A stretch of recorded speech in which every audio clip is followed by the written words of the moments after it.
কে সুস্থ রেখেছেন, এমন একটি বরকতমণ্ডিত রহমতপূর্ণ মর্যাদাপূর্ণ জায়গায় আসার বসার, কোরআন এবং সহিহ হাদিস থেকে আলোচনা করার এবং আলোচনা শ্রবণ করার তৌফিক দিয়েছেন। সেই মহান মনিবের দরবারে আমরা লাখ কোটি শুকরিয়া আদায় করছি। আমরা সকলেই বলছি আলহামদুলিল্লাহ।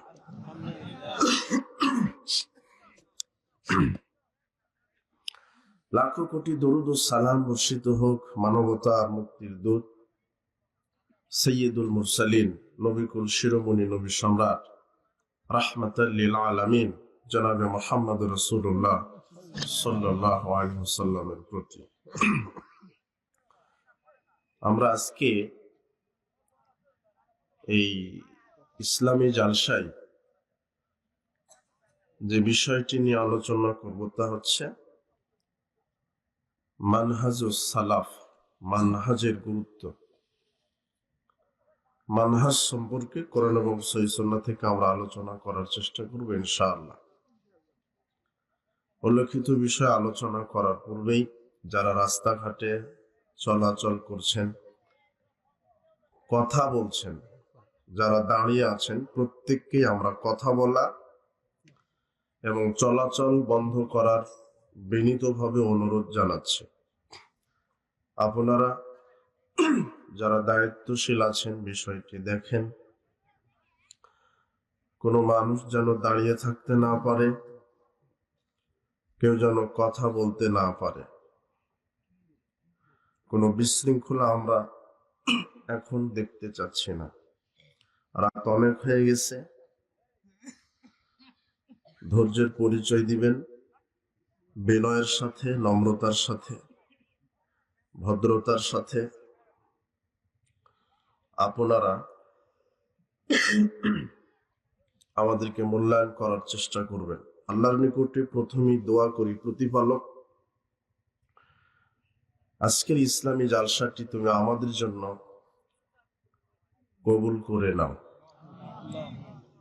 দুনিয়াবী কল্যাণ এবং পরকালীন নাজাতের উসিলা হিসেবে কবুল করে নাও। যত নারী পুরুষ এসেছে তুমি তাদের বিগত পাপগুলিকে ক্ষমা করে দাও। কোরআন এবং সহিহ হাদিসের সঠিক জ্ঞান বুঝ দান করো। আমরা যেই মাজলিসে বসে আছি, এটা একটি খুব গুরুত্বপূর্ণ একটি জায়গা, স্থান। এর ফজিলত অনেক। আমরা এটা কিছু মনে করি না।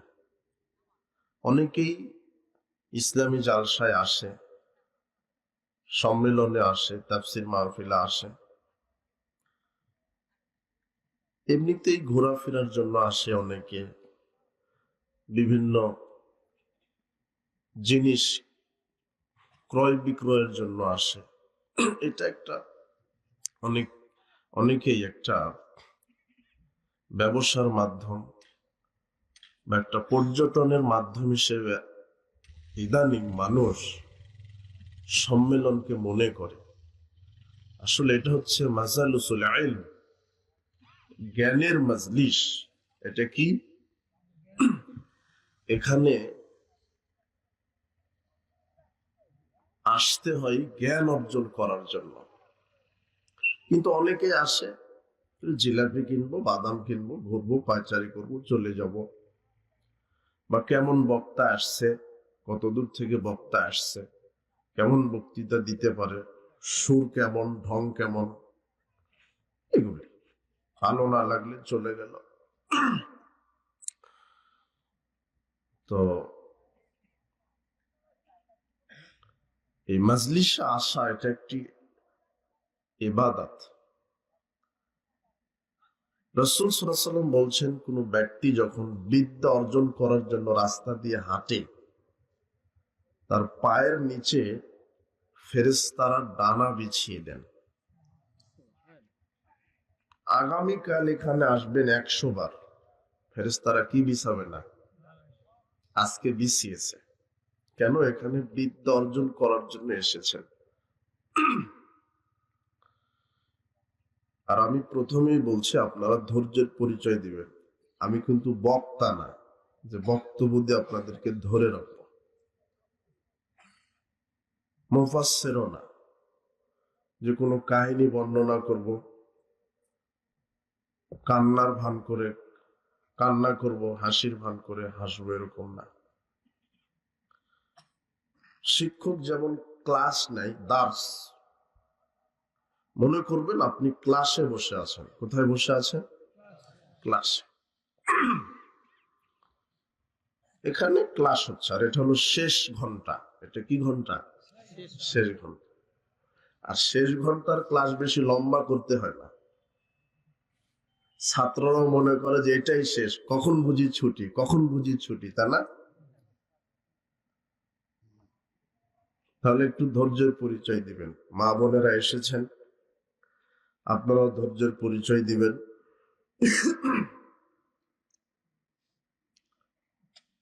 তো এখানে যারা বিদ্যা অর্জন করার জন্য এসেছে, তাদের পায়ের নিচে ফেরেশতারা কি বিছিয়ে দিয়েছে? ডানা। এই মজলিসের এত গুরুত্ব,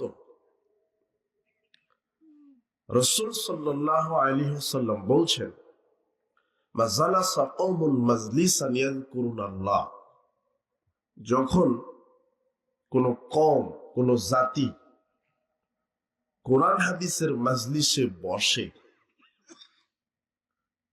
শুরু থেকে শেষ পর্যন্ত মনোযোগের সাথে আলোচনা শ্রবণ করে,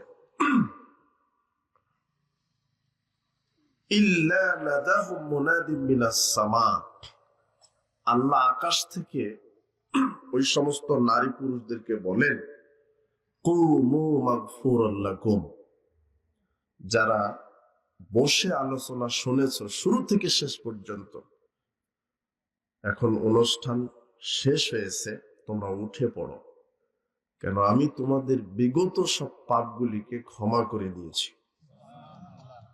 ওয়াবুদ্দিলাত সাইয়্যাতুকুম হাসানাত, আর বিগত যত পাপ ছিল সব পাপকে আমি নেকিতে পরিবর্তন করে দিয়েছি। এটা এত গুরুত্বপূর্ণ মাজলিসে আপনি বসে আছেন। মাজলিসে আসার আদব আছে। বক্তৃতা তো শোনেন অনেক, অনেক মাসে বছরে অনেক যার সাথে যান, কিন্তু আদব রক্ষা না করলে আপনার ফায়দা হবে না। আজকে প্রতিদিন ওয়াজ মাহফিল হচ্ছে, হচ্ছে না? মানুষের পরিবর্তন আছে না? কেন? ওর ইখলাসটা ঠিক নেই, ইখলাস নিয়তটা ঠিক নেই। প্রথম হচ্ছে ইখলাসটা ঠিক করতে হবে, যে আমি আজকে ইসলামী জালসায় যাব, ভদ্রতা বজায় রেখে, শালীনতা শিষ্টাচার বজায় রেখে, বসে নম্রতা বজায় রেখে কথাগুলো শুনবো। ইখলাসটা ঠিক রাখবে একমাত্র আল্লাহকে খুশি করার জন্য। এটা এক। দুই, এখানে এসে বসে থাকতে হবে, বসে আলোচনা শুনতে হয়। তিন, মনোযোগী হতে হবে। কি হতে হবে? মনোযোগী। অনেক আছে বাদাম খায়, বক্তৃতাও শোনে, আবার কি খায়? বাদাম খায়। বাদাম খাইতে কিন্তু অনেক প্রসেস অতিক্রম করতে হয়। একটা বাদাম নিবেন, পলিথিন বলেন তাই না, ওখানে তাকাতে হয় এইভাবে, তাই না? আগে তাকালেন পলিথিনে, এরপরে হাত দিয়ে নিলেন, এরপরে ফাটাবেন, তাই না? প্রথমে পলিথিনের দিকে তাকাবেন, এরপরে ফাটাবেন। ফাটানোর জন্য আবার পজিশন মতো টিপ না দিলে ফাটবে না। কি কথা বুঝেননি? ওটা আবার দেখতে হয়। ফাটার পরে আবার দেখতে হয় যে বিচিগুলা পচানা ভালো, এরপরে চতুর্থ ধাপে দেখতে হয় যে খোসাটা, যে চিকন যে কি আছে লাল খোসা, ওটা ফেলতে হবে, মানে 5। 6 নম্বরে এমন পজিশনে মারতে হবে যাতে নাকে না যায়। কোথায়? মুখে। এতগুলি স্টেপ অতিক্রম করতে বক্তৃতা স্মরণ থাকবে, মনোযোগ থাকবে। এমন কিছু ছাগল আছে আর এখানে এসে কি খায়? বাদাম খায়। আগে বুঝেন, আমি আগে এটাই বুঝাবো যে এখানে কোথায় বসেছেন আপনি, এটাকে বুঝতে হবে। হেদায়েত হচ্ছে না কেন আপনার, পরিবর্তন হচ্ছে না কেন আপনার? আপনি এসেছেন আবার চলে যাচ্ছেন। তাহলে মনোযোগী হতে হবে। রাসূল সাল্লাল্লাহু আলাইহি ওয়াসাল্লাম বলছেন, ইন্নাল্লাহা লা ইয়াকবালু মিনাল আমালি ইল্লা মা কানা লাহু খালিসান। আল্লাহ ওই ব্যক্তির আমল কবুল করে না যেই ব্যক্তি ইখলাসের সাথে কোনো আমল করে না, মনোযোগের সাথে করে না। 4 নম্বর বৈশিষ্ট্য মাজলিসে আসা, মনোযোগী হওয়ার পরে মাঝে মাঝে আল্লাহর তাসবিহ পাঠ করতে হয়। সুবহানাল্লাহ, আলহামদুলিল্লাহ, লা ইলাহা ইল্লাল্লাহ, আল্লাহু আকবার। 5 নম্বর কিছু চাইতে হয়, আল্লাহর কাছে বৈধ কিছু চাইতে হয়। আল্লাহ তুমি হেদায়েত দান করো, আল্লাহ আমাকে সুস্থতা দান করো, আল্লাহ আমার পাপ ক্ষমা করো, আল্লাহ আমাকে জাহান্নাম থেকে বাঁচাও, আল্লাহ আমাকে জান্নাতের মেহমান হিসেবে কবুল করো, আল্লাহ আমার পিতামাতাকে ক্ষমা করো। এভাবে চাইতে হয়। 6 নম্বর, উঠার পূর্বে বৈঠক ভঙ্গের দোয়া পড়ে উঠতে হয়। রাসূল সাল্লাল্লাহু আলাইহি ওয়াসাল্লাম বলছেন, আবু বারজা আল আসলামী রাদিয়াল্লাহু আনহু বলছেন, রাসূল সাল্লাল্লাহু আলাইহি ওয়াসাল্লাম কোন বৈঠক যখন শেষ করে উঠতেন, ক্বাবলা ইয়াকুমা মিনাল মাজলিস, মাজলিস থেকে ওঠার পরে এই দোয়াটা বলতেন, কি? সুবহানাকা আল্লাহুম্মা ওয়া বিহামদিকা আশহাদু আল লা ইলাহা ইল্লা আনতা আস্তাগফিরুকা ওয়া আতুবু ইলাইকা। এরপরে তিনি বলছেন, রাসূল বলছেন, এই দোয়া পাঠ করে যদি কেউ উঠে তাহলে ওই বৈঠকে যত তার ভুল ত্রুটি হয়েছে আল্লাহ অটো ক্ষমা করে দেন, আর যত নেকি হয়েছে সব নেকিকে আল্লাহ প্যাকেট করে রাখেন, মোহরাঙ্কিত করে রাখেন। কিয়ামত পর্যন্ত, জান্নাতে ঢোকার আগ পর্যন্ত আল্লাহ একটি নেকিও নষ্ট করেন না। তাহলে এই দোয়াটা পাঠ করে আমরা উঠবো ইনশাআল্লাহ। তো যেটা ফজিলত, এখানে বসে আছেন যে আল্লাহ বলছেন যে মাজলিসে যারা বসলো, মনোযোগ দিয়ে কোরআন হাদিসের আলোচনা শ্রবণ করলো, আমি তাদের পাপ ক্ষমা শুধু করলাম না, বিগত যত পাপ ছিল সব পাপকে আমি নেকি করে দিলাম।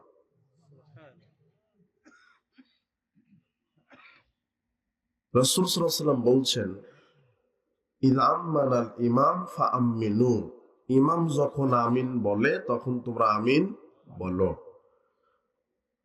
ফাইন্নাহু মান ওয়াফাকা তা'মিনুহু তা'মিনাল মালায়েকা গুফিরা লাহু মা তাকাদ্দামা মিন যামবিহি।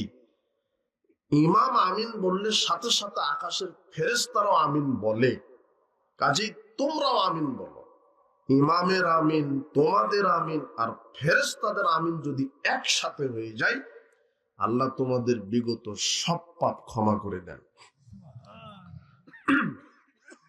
পাপ ক্ষমা হলো কিন্তু পাপ নেকি হলো না। হাদিস আছে, বুঝেননি কথা? জোরে আমিন বললে পাপ কি হয়, কিন্তু পাপ কি হয় না, নেকি হয় না। এরপরে আল্লাহ নবী বলছেন, যে ব্যক্তি খাদ্য খাওয়ার পরে বলবে আলহামদুলিল্লাহিল্লাযী আত'আমানি হাযা ওয়া রাযাকানিহি মিন গায়রি হাওলিন মিন্নী ওয়ালা কুওয়া, তার বিগত সব পাপ আল্লাহ ক্ষমা করে দিবেন, কিন্তু পাপ কি হবে না, নেকি হবে না, পাপ ক্ষমা হবে। আল্লাহর নবী বলছেন, কেউ যদি ঈমান নিয়ে নেকির আশায় রমাদানের সিয়াম পালন করে, বিগত সব পাপ ক্ষমা করা হয়। এই হাদিসটা শুনবেন, রমাদান আসলে শুনবেন না রমাদান থেকে, মান সামা রমাদানা ঈমানান ওয়া ইহতিসাবান গুফিরা লাহু মা তাকাদ্দামা মিন যামবিহি। কেউ যদি রমাদানে ঈমান নিয়ে নেকির আশায় 30টা 29টা সিয়াম রাখে, তার বিগত সব পাপ কি করে দেওয়া হয়? কিন্তু পাপ কি হয় না? নেকি হয় না। কেউ যদি রমাদানে ঈমান নিয়ে নেকির আশায় তারাবির সালাত আদায় করে, তার বিগত সব পাপ ক্ষমা করে দেওয়া হয়। পাপ কি করা হয় না? নেকি হয়। কেউ যদি রমাদানে ঈমান নিয়ে নেকির আশায় লাইলাতুল কদর রাত উদযাপন করে, তাহলে তার বিগত সব পাপ ক্ষমা করে দেওয়া হয়, কিন্তু পাপ কি করা হয় না? নেকি করা হয় না।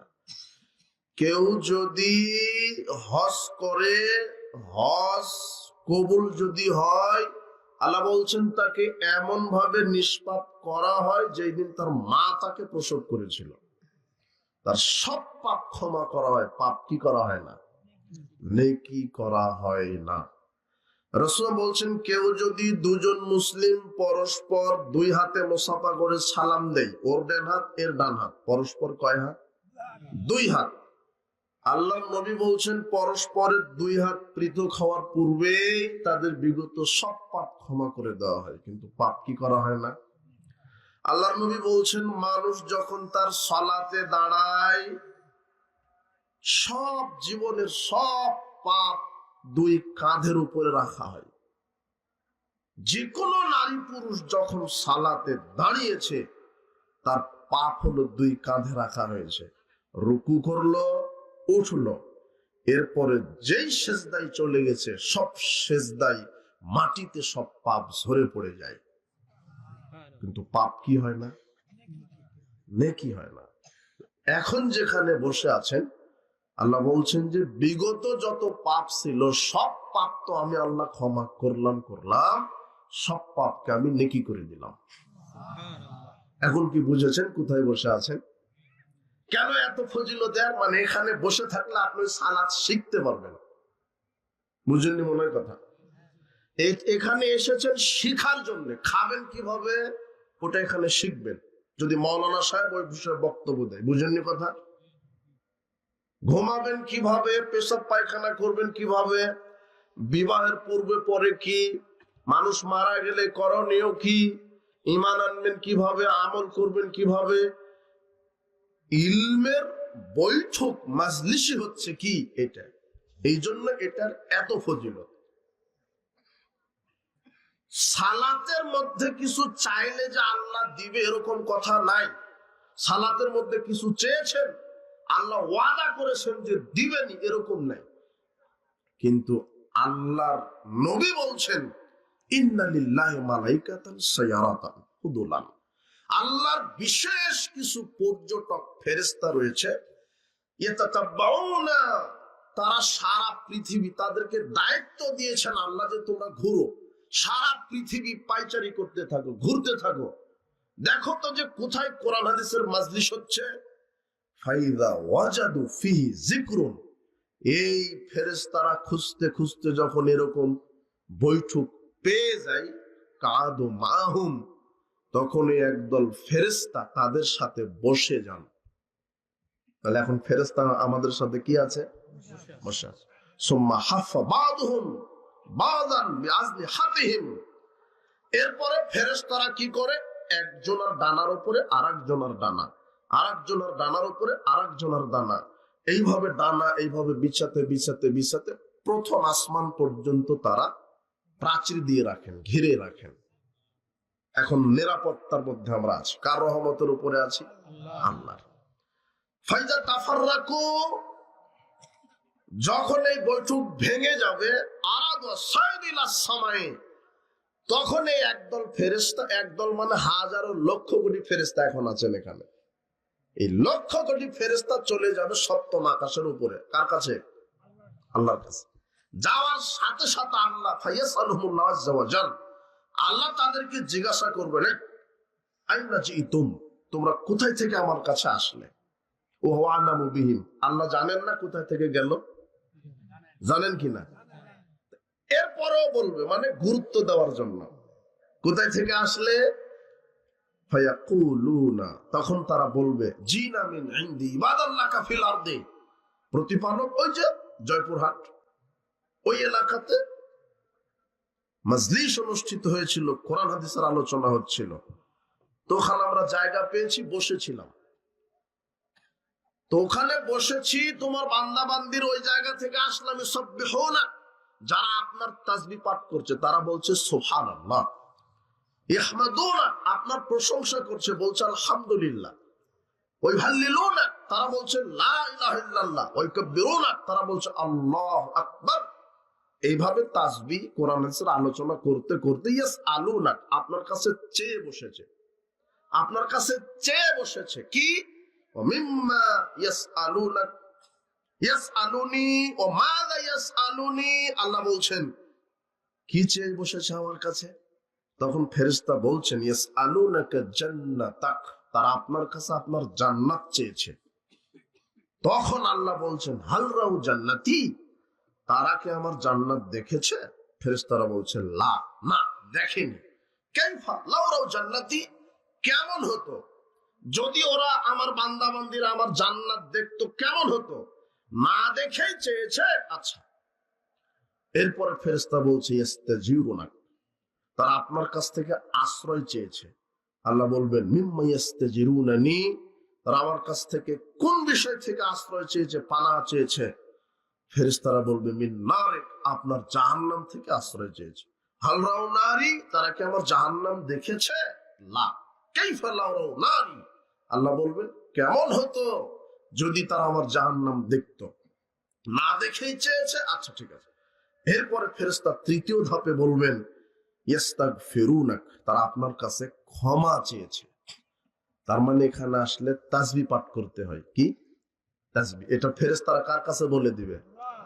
2 নম্বরে জান্নাত চাইতে হয়, 3 নম্বরে জাহান্নাম থেকে বাঁচতে চাইতে হয়, 4 নম্বরে পাপ থেকে ক্ষমা চাইতে হয়। যা চাইবেন সব ফেরেশতারা কাকে বলে দিবে? আল্লাহকে। এইবার এই 4টা যখন বললো, আল্লাহ তারা তাসবিহ পড়েছে, জান্নাত চেয়েছে, জাহান্নাম থেকে আশ্রয় চেয়েছে, পাপ থেকে ক্ষমা চেয়েছে, তখন আল্লাহ বলবেন উশহিদুকুম, এই ফেরেশতারা তোমরা সাক্ষ্য থাকো, উশহিদুকুম, তোমরা সাক্ষ্য থাকো, ফাতাইতুহুম মা সালু, ওই বৈঠকে আমার বান্দা বান্দি যা চেয়েছে আমি তাদেরকে সবই দিয়ে দিলাম। এটা 5 ওয়াক্ত সালাতে চাইলেই যে দিবে এটা ওয়াদা করেননি আল্লাহ, কিন্তু এখানে যা চাইবেন তা দিয়ে দিবেন বলে কে ওয়াদা করেছেন? বুঝেননি মনে হয় যে কোথায় বসে আছেন। তাহলে কত মানুষ ঘুমাচ্ছে, রাস্তা দিয়ে হাঁটছে, ওই যে মহিলা এখনো গল্প করছে, বুঝেনি যে এটা কি। বুঝেছে এমনি যাইতে হবে, দুজন যাচ্ছে, আমি যাব, 10টা টাকা দিব, বাস। একটু বাদাম জিলাপি কিনবো, বাচ্চারা ছেলেরা স্ত্রী খাবে। বক্তা কত দূর থেকে আসছে, কত লোক হলো, কত কালেকশন হলো, অনেকে কে কোন ধান্দাতে আসছে ভাই। কিন্তু এই মাজলিসের যে গুরুত্ব, আল্লাহ বলছেন তারা যা চেয়েছে আমি তাই দিলাম। ওয়াজারতুহুম মিম্মাস্তাজারু, তারা যা থেকে বাঁচতে চেয়েছে আমি তা থেকে বাঁচিয়ে দিলাম। আপনি জাহান্নাম থেকে বাঁচতে চেয়েছেন, এখানে বসে কে কে চেয়েছে? হাত উঠান তো দেখি। সবাই চেয়েছেন না? জাহান্নাম থেকে বাঁচতে চেয়েছিলেন? জান্নাত চেয়েছিলেন? এই যুবক, তুমি কি বলেছো আল্লাহ তুমি আমাকে দিনদারি পরহেজগারি স্ত্রী দান করো? আর এখানে চাইতে হয়, দোয়া কবুলের সময় জায়গা হলো মাজলিস। আল্লাহ বলছেন ওরা যা চাইবে, আয় ফেরেশতারা সাক্ষ্য থাকো, আমি তাদেরকে তাই দিয়ে দিব। সব দিয়ে দিলাম, দিব না, দিয়ে দিলাম। তাহলে কিছু চাও, আল্লাহ তুমি আমাকে উত্তম বৈধ পবিত্র রুজির ব্যবস্থা করে দাও। আল্লাহ তুমি আমাকে সুস্থতা দান করো। আল্লাহ আমার মা অসুস্থ, সুস্থতা দান করো। আমার বাপ অসুস্থ, সুস্থতা দান করো। আল্লাহ আমার মা মারা গেছে, 20 বছর হলো, জানি না কবরে কি হচ্ছে, তুমি ক্ষমা করো। আল্লাহ বললাম যা, ক্ষমা করে দিলাম। ওটা এখন সময়, এটাই সময়।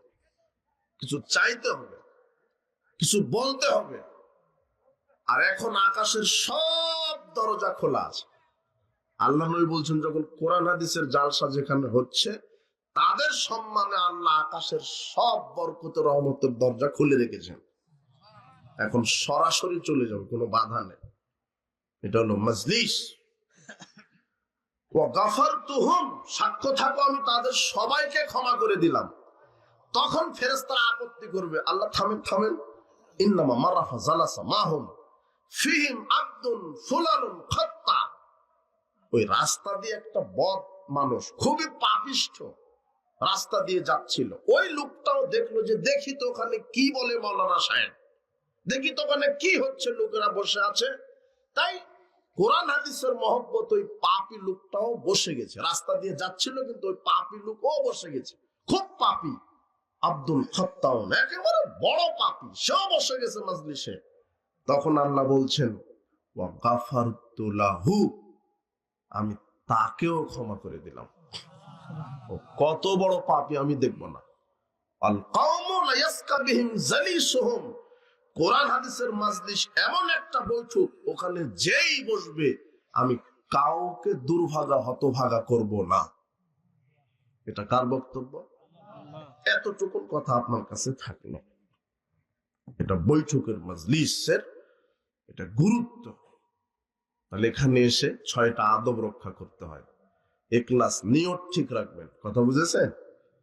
এরপরে বৈঠকে এসে বসবেন। 3 মনোযোগ দিয়ে আলোচনা শ্রবণ করবেন। 4 তাসবিহ পাঠ করবেন। 5 কিছু চাইবেন, জান্নাত চান, জাহান্নাম থেকে বাঁচতে চান, পাপ থেকে ক্ষমা চান, রুজি চান, পিতামাতার জন্য কিছু চান, নিজের পরিবারের জন্য কিছু চান, যার যেটা প্রয়োজন সেটা চান। আর 6 নম্বরে এখান থেকে ওঠার পূর্বে কি বলে? দোয়া বলে। মনে থাকবে না? এতটুকু নিয়ে যান বাড়িতে, ইনশাল্লাহ উপকার হবে ইনশাল্লাহ। এরপর আপনার সাথে সংক্ষেপে যেটা কথা, মানহাজুস সালাফ, যে বিষয়ে বক্তব্য দেওয়া কঠিন, বোঝাও কঠিন, ধৈর্য ধরে শোনাও কঠিন। কেউ এ বিষয়ে বক্তব্য দেওয়া সাহসী করে না, যে কিভাবে বলবো, কিভাবে বুঝবে, সমাজ কিভাবে নিবে। সমাজ তো চলছে বাপদাদার রীতিনীতিতে, সমাজ তো চলছে বড় হুজুরের ফতুয়াতে, সমাজ তো চলছে অলিয়াউল্লাহ গাউস কুতুবের আন্দোলনে, কিন্তু সমাজ যে চলতে হবে মুহাম্মদ সাল্লাল্লাহু আলাইহি সাল্লামের নীতিতে, এই খেয়ালই নেই মানুষের। মানহাজ, আল্লাহ বলছেন লিকুল্লিন জাআলনা মিনকুম শিরআতাও ওয়া মিনহাজা। শোনো পৃথিবীর নবী রাসূল, আমি তোমাদের প্রত্যেককে একটি করে শরীয়ত, একটি করে মানহাজ দিলাম। প্রত্যেক নবীকে একটা করে কি দিয়েছে? শরীয়ত, আর একটি করে কি? মানহাজ। মাযহাব না, কিন্তু ভুল শুনেন না, মানহাজ। বলেন তো কি আমার সাথে? মানহাজ, যার বাংলা হচ্ছে চলার পথ, পদ্ধতি, নিয়ম, রীতি নীতি। আপনি কিভাবে চলবেন, চলার পথ। চলার পথ হচ্ছে আরবিতে কি বলা হয়? মানহাজ। কথা মনে থাকবে? অনেকে আবার বলেন না যে মাযহাব। আমার এক উস্তাদ বলছে আজকের বিষয় হবে আকীদা। কি? আকীদা। তো আকীদা সম্পর্কে 2 ঘন্টা বক্তৃতা দেওয়ার পরে যখন মঞ্চ থেকে নামছে, তখন জনগণ বলছে মাওলানা সাহেব আকিকা সম্পর্কে বক্তব্য দিলে কিন্তু গরু না খাসি এটাই তো বললো না। কথা বুঝেন না? বক্তব্য দিল আকীদা, জনগণের কাছে হয়ে গেছে কি? আকিকা। তো আমার যেন ওরকম না হয়, দিলাম মানহাজ, কিন্তু আপনি বললেন যাক মাযহাব। কথা বুঝেননি? কথা মানহাজ মানে চলার পথ। আল্লাহ প্রত্যেকটা নবীকে একটা শরীয়ত, একটা মানহাজ দিয়েছেন। এখন শরীয়ত কি, মানহাজ কি? শরীয়ত হলো আল্লাহর পক্ষ থেকে মানব মণ্ডলীর জন্য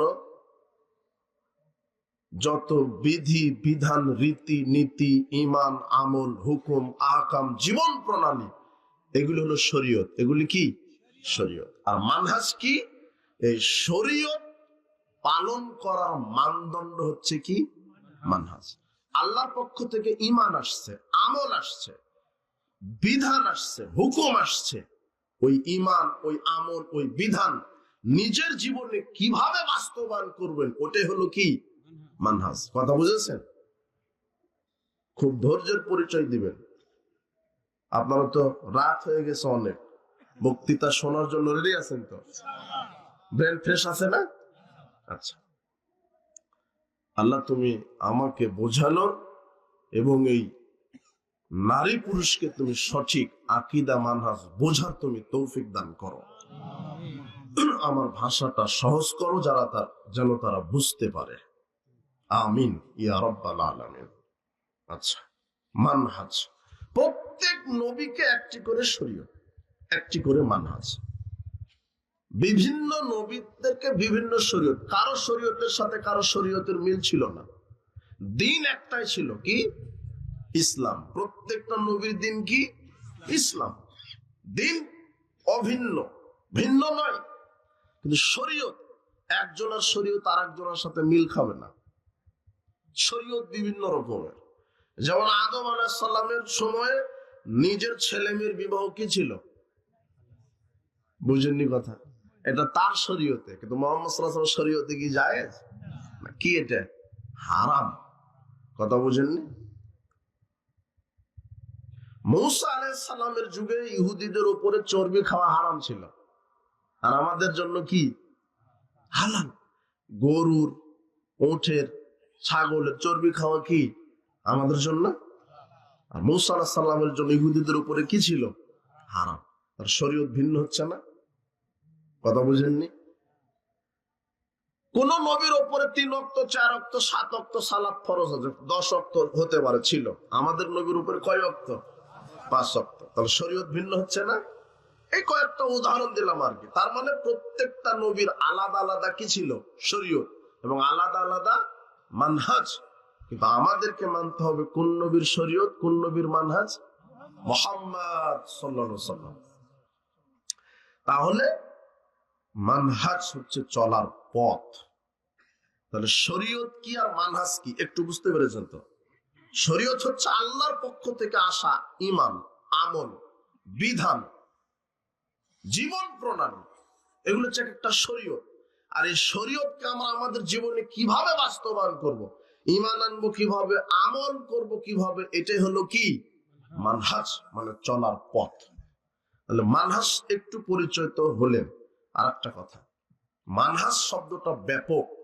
একটা মানুষের জন্ম থেকে মৃত্যু পর্যন্ত তার জীবনের যত দিক এবং বিভাগ আছে সবটাই কন্ট্রোল করে, নিয়ন্ত্রণ করে মানহাজ। বলেন তো কি মানহাজ? আপনার জীবনের সব নিয়ন্ত্রণ করছে কোন জিনিস? মানহাজ। ঈমান, আমল, আকীদা, বিশ্বাস, আমল, আপনার অর্থনীতি, সমাজনীতি, রাজনীতি, আল্লাহর পক্ষ থেকে আসা বিধান, সবকিছু কোন জিনিসটা নিয়ন্ত্রণ করছে? মানহাজ। আর এই মানহাজটা হতে হবে রাসূল সাল্লাল্লাহু আলাইহি ওয়াসাল্লাম, অর্থাৎ মানহাজুস সালাফ, সালাফদের মানহাজ। কি হলো? এখন আর একটা শব্দ বাড়লো, মানহাজ, মানহাজুস সালাফ। আমি বলেছি বক্তৃতা না ওয়াজ না, আজকে কি হচ্ছে এখানে? ক্লাস। কথা বুঝেছেন? ধৈর্য ধরা লাগবে। তবে আর একটা নিতে পারেন, ওয়াজ না, আজকে হবে ওয়াশ। বুঝেছেন? এবারে বুঝেননি? ওয়াজ না, কি ওয়াশ, কিছু ধুইয়ে দিতে হবে। সমাজে ময়লা পড়ে গেছে, বুঝেছেন? বাপ দাদার রীতিনীতি, ভুল ভাল আমল, এগুলি দিয়ে সমাজে ময়লা পড়ে গেছে, জাহেলিয়াতে অন্ধকার হয়ে গেছে, এগুলি আজকে ধুয়ে দিতে হবে। কথা বুঝেছেন? সাবান সোটা দিয়ে না, রাসূলের সুন্নাহ দিয়ে। আল্লাহ কবুল করো, বলো আমিন। এই ওয়াশ হবে। তাহলে ধৈর্য ধরেন। কি বললাম আমি? ওয়াজ হবে না, ওয়াশ হবে না, সালাফ, মানহাজুস সালাফ। এখন আর একটা শব্দ চলে আসলো, কি? সালাফ। আসলো না? সালাফ। অনেকে বলে আমি সালাফি, আবার বলছে সালাফ, আরেকজন বলছে আহলে সুন্নাহ ওয়াল জামাত, আরেকজন বলছে আহলুল হাদিস। এই শব্দগুলো নাই সমাজে? হ্যাঁ, এক শ্রেণীর লোক বলছে যে আহলে হাদিস বলা যাবে না, বলতে হবে মুসলিম। আহলে হাদিস না কোরআনে আছে না হাদিসে আছে, তো আহলে হাদিস বলা যাবে না, হানাফি বলা যাবে, তাই না?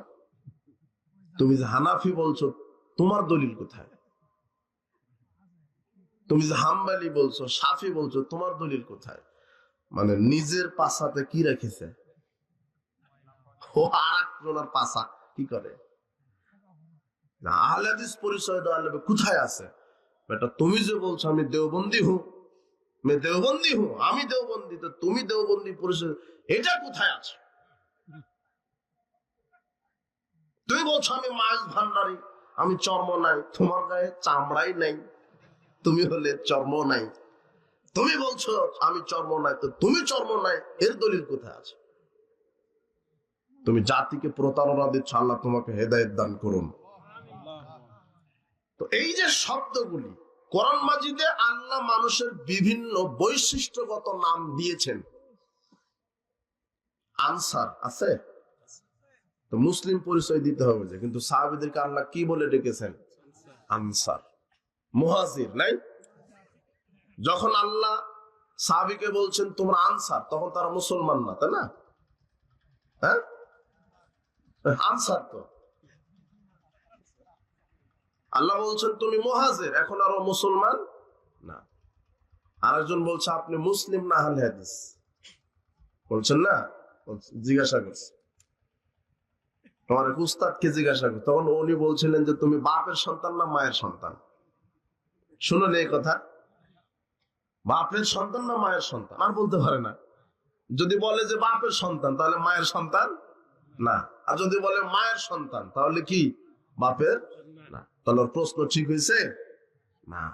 প্রশ্নই ঠিক হয়নি। বলছে যে মুসলিম না আহলে হাদিস, কিন্তু এ জানে না যে মানুষের বৈশিষ্ট্যগত নাম থাকতে পারে। আল্লাহ কোরআন মাজিদে বলছেন সাম্মাকুমুল মুসলিমিন, আমি তোমাদের নাম দিলাম কি? মুসলিম।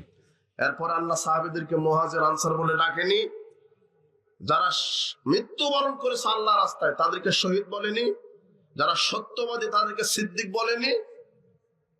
কথা বুঝেননি? যারা সৎ কর্মশীল তাদেরকে সলেহিন, মুহসিনিন এই নামে ডাকেননি? যারা ইমানদার, মুমিনিন এভাবে ডাকেননি আল্লাহ? তাহলে এগুলি বৈশিষ্ট্যগত কি? আপনার নাম আব্দুর রহমান, আপনার নাম আব্দুল্লাহ, কিন্তু আপনার সমাজের লোক আব্দুর রহমান বলে ডাকে না, বলছে ডাক্তার সাহেব, বলছে না মাস্টার সাহেব। মানে ওগুলি কি হয়েছে আপনার? বৈশিষ্ট্যগত কি নাম। কথা বুঝেছেন? এটা বৈশিষ্ট্যগত নাম। তো এই যে আহলুল হাদিস, এই যে সালাফ, সালাফি, আহলে সুন্নাহ ওয়াল জামা, এগুলি বৈশিষ্ট্যগত কি নাম। সালাফ মানহাজ সম্পর্কে একটু ধারণা হয়েছে, তাই না? এখন আমি বললাম মানহাজুস সালাফ, মানহাজ ঠিক আছে, চলার পথ। মানহাজ মানে কি? চলার পথ। এখন আমরা আর একটা শব্দ মিলাই, মানহাজুস সালাফ। এখন হয়ে যাবে সালাফদের চলার পথ। কাদের?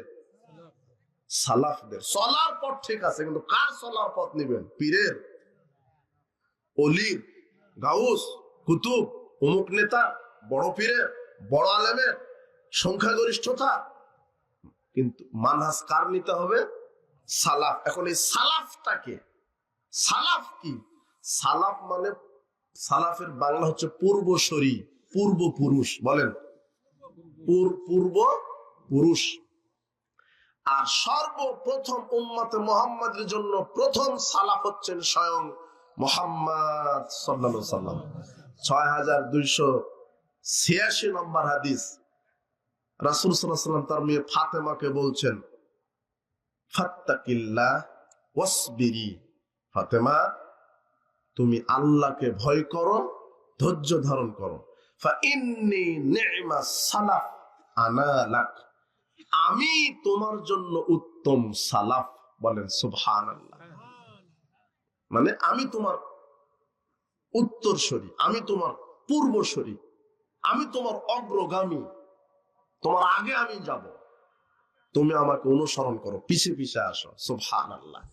তাহলে সালাফ মানে পূর্ব পুরুষ, পূর্বসূরি, অগ্রগণ্য, যারা পূর্বের লোক, এরা হচ্ছে সালাফ। অর্থাৎ এখানে সালাফ মানে মুহাম্মদ সাল্লাল্লাহু আলাইহি ওয়াসাল্লাম। এরপরে বুখারীতে আরেকটা হাদিস আসছে 2652 নম্বর হাদিস। রাসূল বলছেন খায়রুন নাস করনি, সর্ব উত্তম যুগ হচ্ছে আমার যুগ। সর্ব উত্তম যুগের মানুষ আমার যুগের মানুষ, মানে আমার যুগের মানুষ মানে সাহাবায়ে কেরাম। কারা? সাহাবায়ে কেরাম। রাসূল সাল্লাল্লাহু আলাইহি ওয়াসাল্লামের যুগের সর্বোত্তম মানুষ কে? সুম্মাল্লাযিনা ইয়ালুনাহুম সুম্মাল্লাযিনা ইয়ালুনাহুম। এরপরে বলছেন সাহাবীদের পরে যারা আসবে তারা, তারপরে তারা যারা আসবে তারা। তার মানে আমি তো নিজে সালাম, এরপরে সাহাবায়ে কেরাম সালাম, এরপরে তিনি বলছেন সাহাবীদের ছাত্র তাবেঈ, সাহাবীদের যারা অনুসারী ছাত্র, সাহাবীদের থেকে যারা ইলম নিয়েছে তাদেরকে বলা হয় তাবেঈ। কি বলা হয়? তাবেঈ।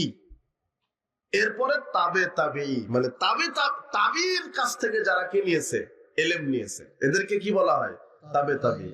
তাহলে মুহাম্মদ সাল্লাল্লাহু আলাইহি ওয়াসাল্লাম সালাম, সাহাবায়ে কেরাম সালাম, তাবিঈগণ সালাম, তাবে তাবেঈগণ কি সালাম। তাহলে এই চার শ্রেণীর মানুষকে মুহাম্মদ সাল্লাল্লাহু আলাইহি ওয়াসাল্লাম অনুসরণ করতে বললেন। কি করতে বললেন? অনুসরণ। তাহলে এরা হচ্ছে কি? সালাফ।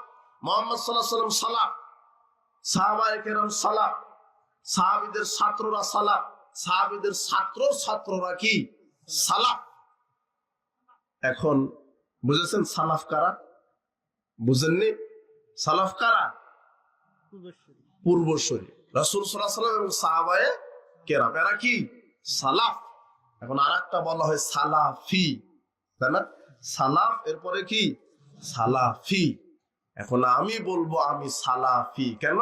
সালাফিকে যারা বা যে ব্যক্তি সালাফদেরকে অনুসরণ করে তাদেরকে বলা হয় কি?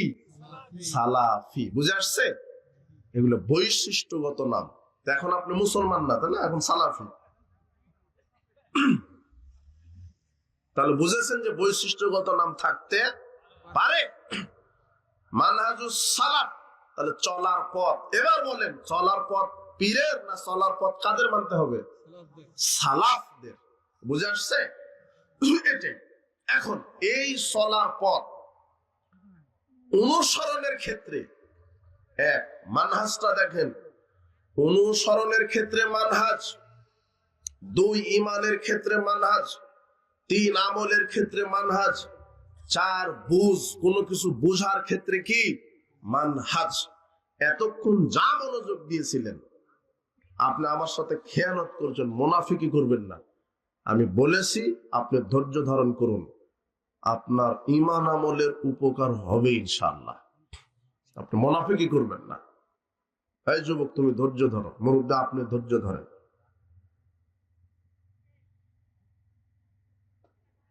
এখন এই যে মানহাজুস সালাফ, চলার পথ কাদের অনুসরণ? সালাফদের। রাসূল সাল্লাল্লাহু আলাইহি ওয়াসাল্লাম, সাহাবায়ে কেরাম, এদের চলার পথ অনুসরণ করতে হবে, তাহলে আপনি হবেন সালাফি।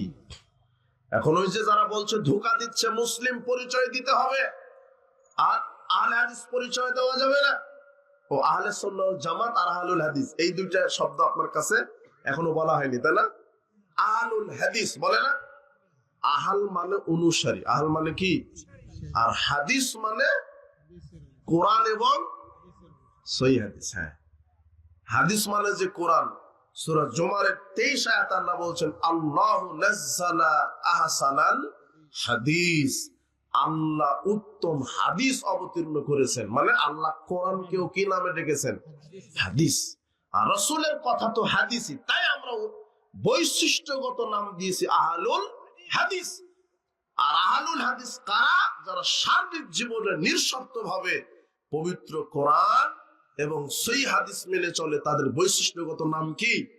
আহলুল হাদিস। এরপর আরেকটা শব্দ কি? আহলে সুন্নাহ ওয়াল জামাত। আহলে সুন্নাহ ওয়াল জামাত। এখন আহলে সুন্নাহ, এখানে আহল মানে কি? অনুসারী। আর সুন্নাহ মানে কার সুন্নাতের অনুসারী? পীরের, বাপদাদা, বড় হুজুরের। কার সুন্নাতের? রাসূলের। তার মানে যে ব্যক্তি মুহাম্মদ সাল্লাল্লাহু আলাইহি ওয়াসাল্লামের সুন্নাতের অনুসারী, আর জামা মানে যেহেতু এটা একটা দল বলা হচ্ছে, তাহলে এখন শুধু রাসূল না, সাহাবায়ে কেরামের জামাতের অনুসারী। কাদের জামাতের অনুসারী? সাহাবীদের জামাতের অনুসারী, রাসূল সাল্লাল্লাহু আলাইহি সাল্লামের সুন্নাহ এবং সাহাবায়ে কেরাম তাবিঈগণের জামাতের অনুসারী ব্যক্তিকে বলা হয় আহলে সুন্নাহ ওয়াল জামাত। এবারে বুঝেছেন? তাহলে আমরা মানহাজ শিখলাম, মানহাজুস সালাফ শিখলাম, সালাফি শিখলাম, আহলুল হাদিস শিখলাম, আহলে সুন্নাহ ওয়াল জামাত শিখলাম। এই শব্দগুলো আছে না সমাজে? এই পরিচিত হলো। এখন আমরা মানহাজটা বোঝার চেষ্টা করব। শুনেন, সাধারণ মানুষ তো বহু দূরের কথা, এদেশের শতকরা ৯৮ জন হুজুরের মানহাজ ঠিক নাই। কতজন?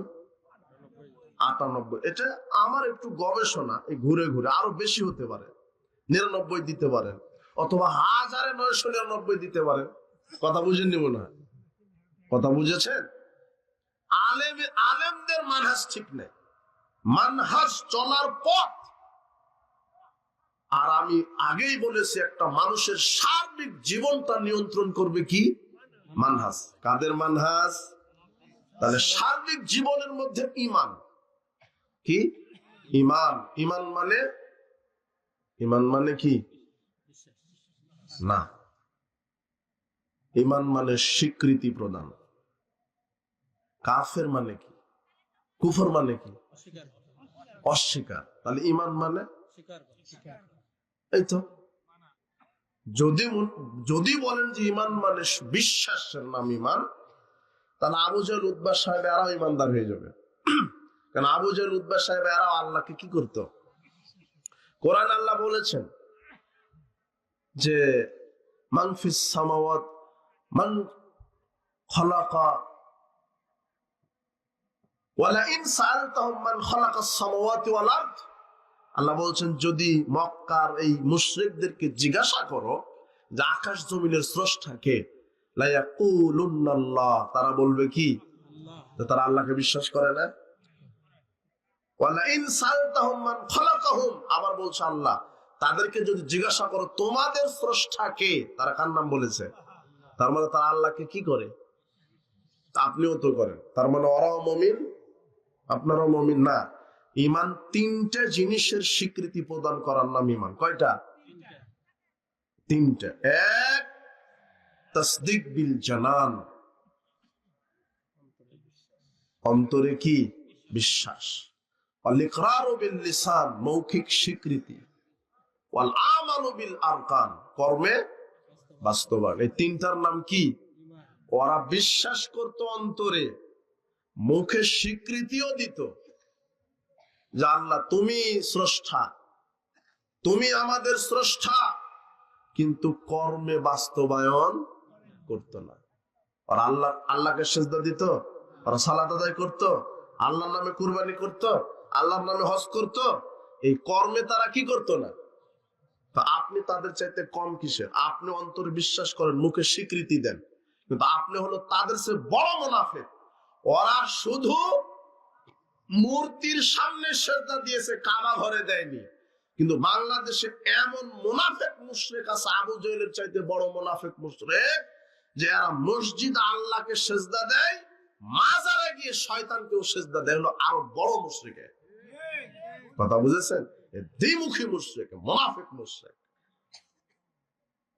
এই জন্য ঈমান শব্দের অর্থ অন্তরে বিশ্বাস, অন্তরে স্বীকৃতি, মৌখিক স্বীকৃতি, কর্মে বাস্তবায়ন। এই ঈমান বুঝতে হবে সালাফদের মানহাজ অনুযায়ী। রাসূল সাল্লাল্লাহু আলাইহি ওয়াসাল্লাম, সাহাবায়ে কেরাম যেভাবে ঈমান এনেছে, আপনাকে ওইভাবে ঈমান আনতে হবে। কাদের মতো করে ঈমান? সালাফদের। আপনি নিজের মতো করে ঈমান আনলে হবে না। দেখেন সূরা বাকারা ২ নম্বর সূরা ১৩৭ আয়াত। কত? ১৩৭।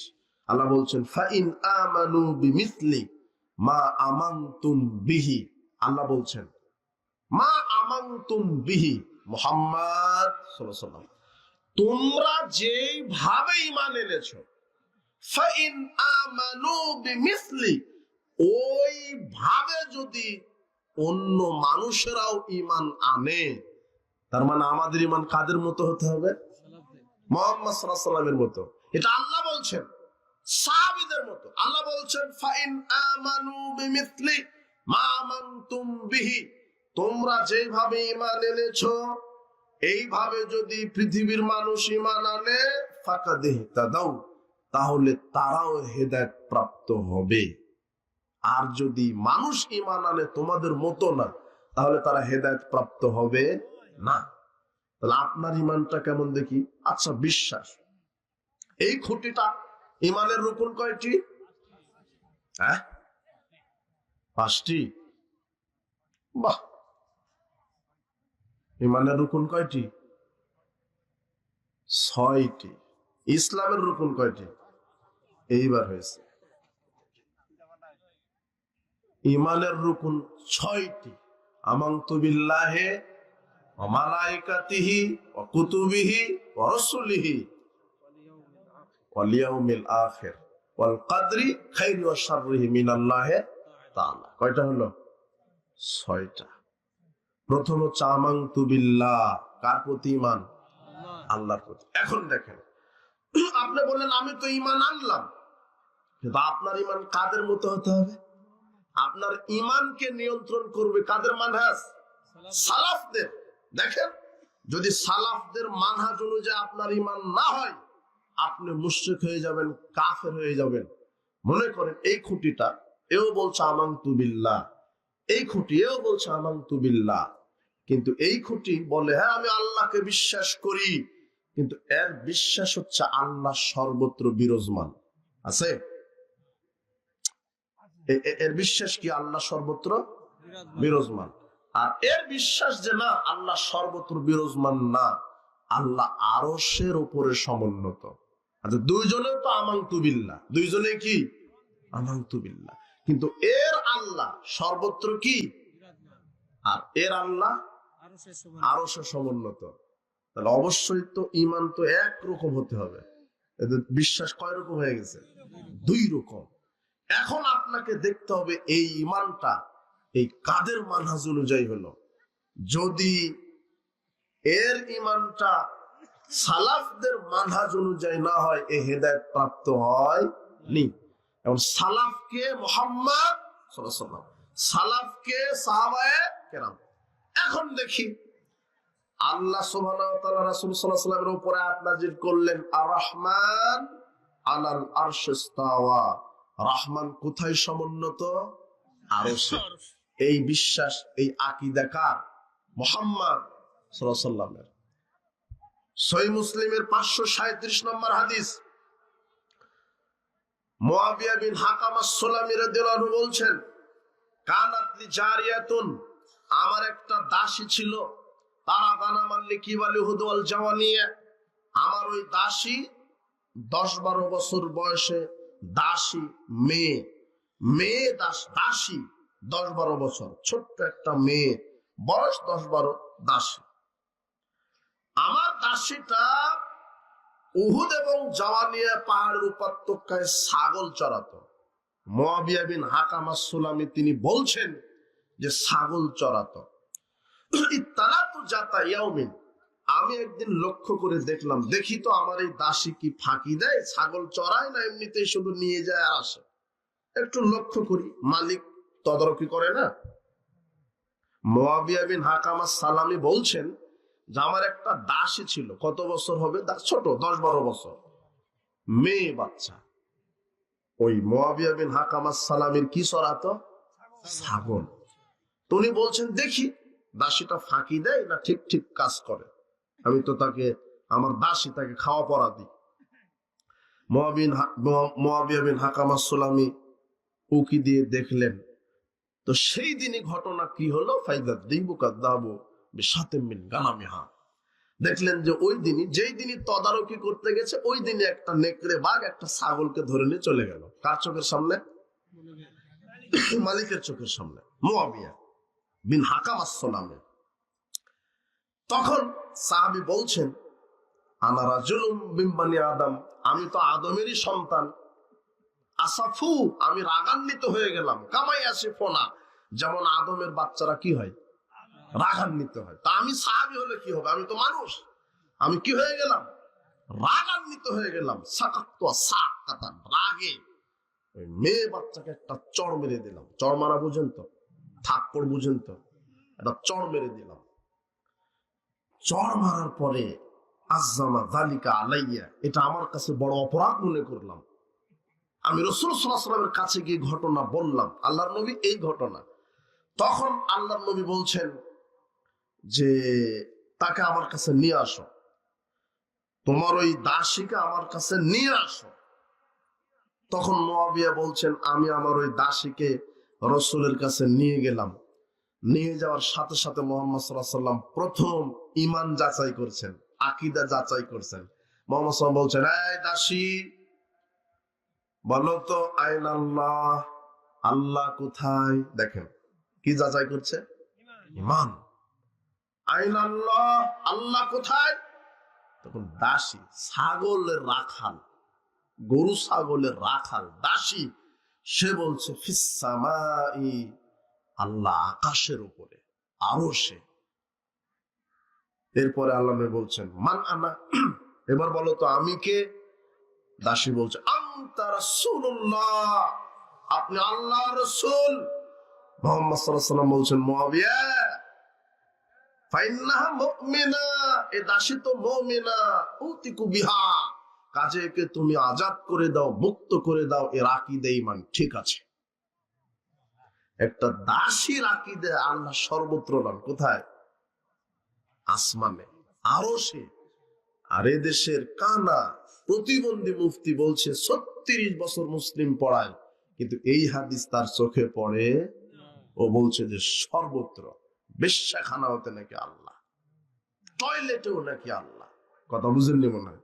আল্লাহ কোথায়? এটা কাদের আকীদা? সালাফদের, সাহাবীদের। কথা বুঝেননি মনে হয়? এখন এও ঈমান এনেছে কার প্রতি?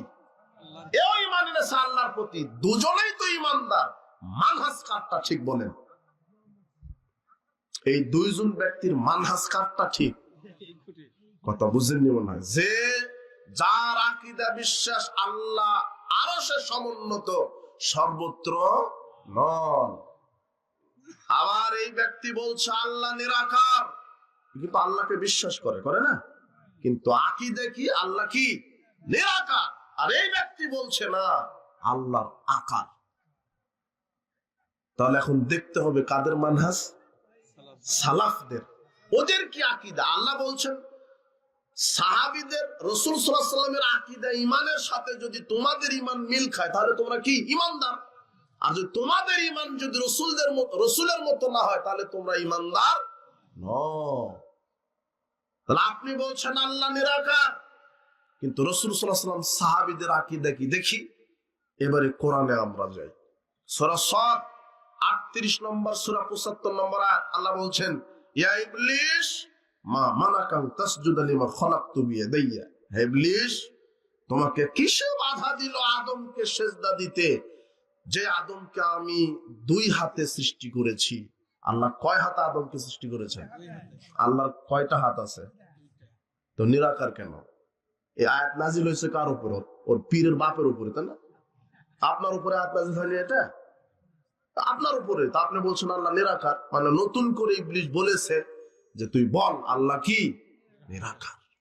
কিন্তু মুহাম্মদ সাল্লাল্লাহু আলাইহি ওয়াসাল্লামের উপর আয়াত নাজিল হয়েছে, তার মানে মুহাম্মদ সাল্লাল্লাহু আলাইহি ওয়াসাল্লাম এবং সাহাবীদের সময় আয়াত নাজিল হয়েছে, তাদের আকীদা আল্লাহ নিরাকার নন, আল্লাহর কি আছে?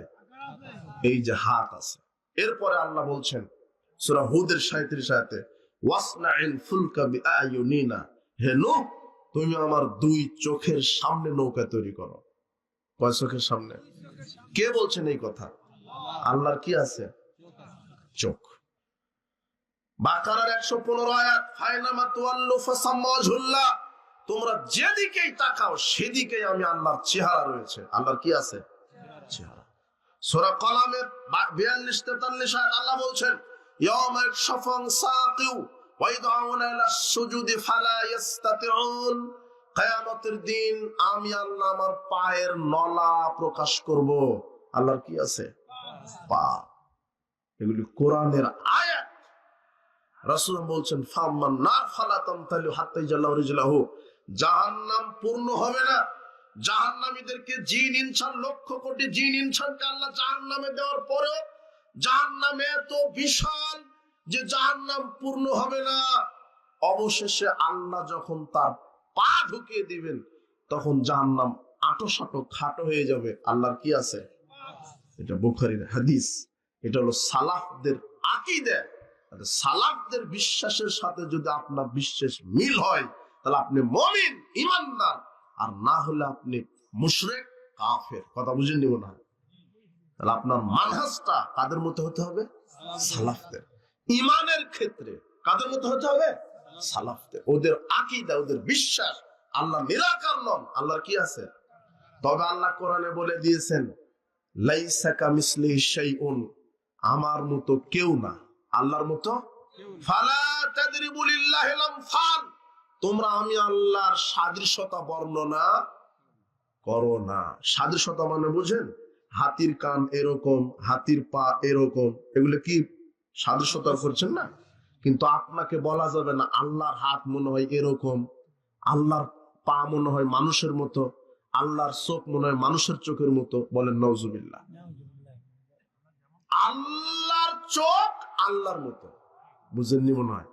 আল্লাহর হাত যেমন তার মতো শোভা পায়, কিন্তু বিশ্বাস হতে হবে আল্লাহর আকার আছে। এটা হলো সালাফদের বিশ্বাস, সালাফদের ঈমান। কথা বুঝেছেন? মানহাজ ব্যাপক অর্থবোধক শব্দ, আমি শুধু ঈমানটা বুঝালাম। আপনার ঈমানটাও নিয়ন্ত্রণ করলো কাদের? মানহাজ, সালাফদের। ওদের মতো যদি ঈমান না হয়, বিশ্বাস না হয়, তাহলে আপনি ঈমানদার নন, আপনি কাফের, আপনি মুশরিক। নবীর ব্যাপারে বিশ্বাস কি? নবী নূরের তৈরি, আছে? আছে। নবী নূরের তৈরি, নবী গায়েব জানে। নবীকে সৃষ্টি না করলে কিছুই সৃষ্টি হতো না। এ আকীদা নাই, বিশ্বাস নাই। এটা সালাফদের বিশ্বাস নয়। সালাফদের বিশ্বাস মুহাম্মদ সাল্লাল্লাহু আলাইহি ওয়াসাল্লাম মাটির তৈরি, তিনি গায়েব জানতেন না। আর আল্লাহ কোরআনে বলেছেন এই সব প্রতিবন্ধী মূর্তি, আমি মুফতি বলি না এদেরকে, আমি বলি মূর্তি, এদেরকে আল্লাহ হেদায়েত দান করুন। এরা বলছে নবী গায়েব জানে। বেকুব! আল্লাহ কোরআনে বলছেন সূরা আনামের 50 আয়াতে, আল্লাহ বলছেন মুহাম্মদ তুমি জাতিকে বলে দাও লা আ'লামুল গায়ব, আমি মুহাম্মদ সাল্লাল্লাহু আলাইহি ওয়াসাল্লাম গায়েব জানি না। ডাইরেক্ট আল্লাহর ঘোষণা। উনি যদি গায়েবই জানতেন তাহলে ইফকের ঘটনায় রাসূল সাল্লাল্লাহু আলাইহি ওয়াসাল্লাম আয়েশা রাদিয়াল্লাহু আনহার গলার হার হারিয়ে গেছিল, ইতিহাস জানেন? সন্ধ্যা পর্যন্ত খোঁজা লাগলো কেন? উনি তো গায়েব জানেন, বলে দিতে পারতেন ওই যে উটের পিঠের নিচে আছে, নিয়ে আসো তোমরা, বলতে পারতেন না? উনি যদি গায়েবই জানতেন তাহলে মুখোশ পড়ে থাকতেন লোহার, উহুদের যুদ্ধে দাঁত ভাঙতো না। কথা বুঝেননি? উনি যদি গায়েব জানতেন তাহলে আয়েশা রাদিয়াল্লাহু আনহার উপরে এই মুনাফিকরা জেনাকারের অপবাদ দিয়েছিল না? উনি এক মাস পর্যন্ত অপেক্ষা করলেন কেন?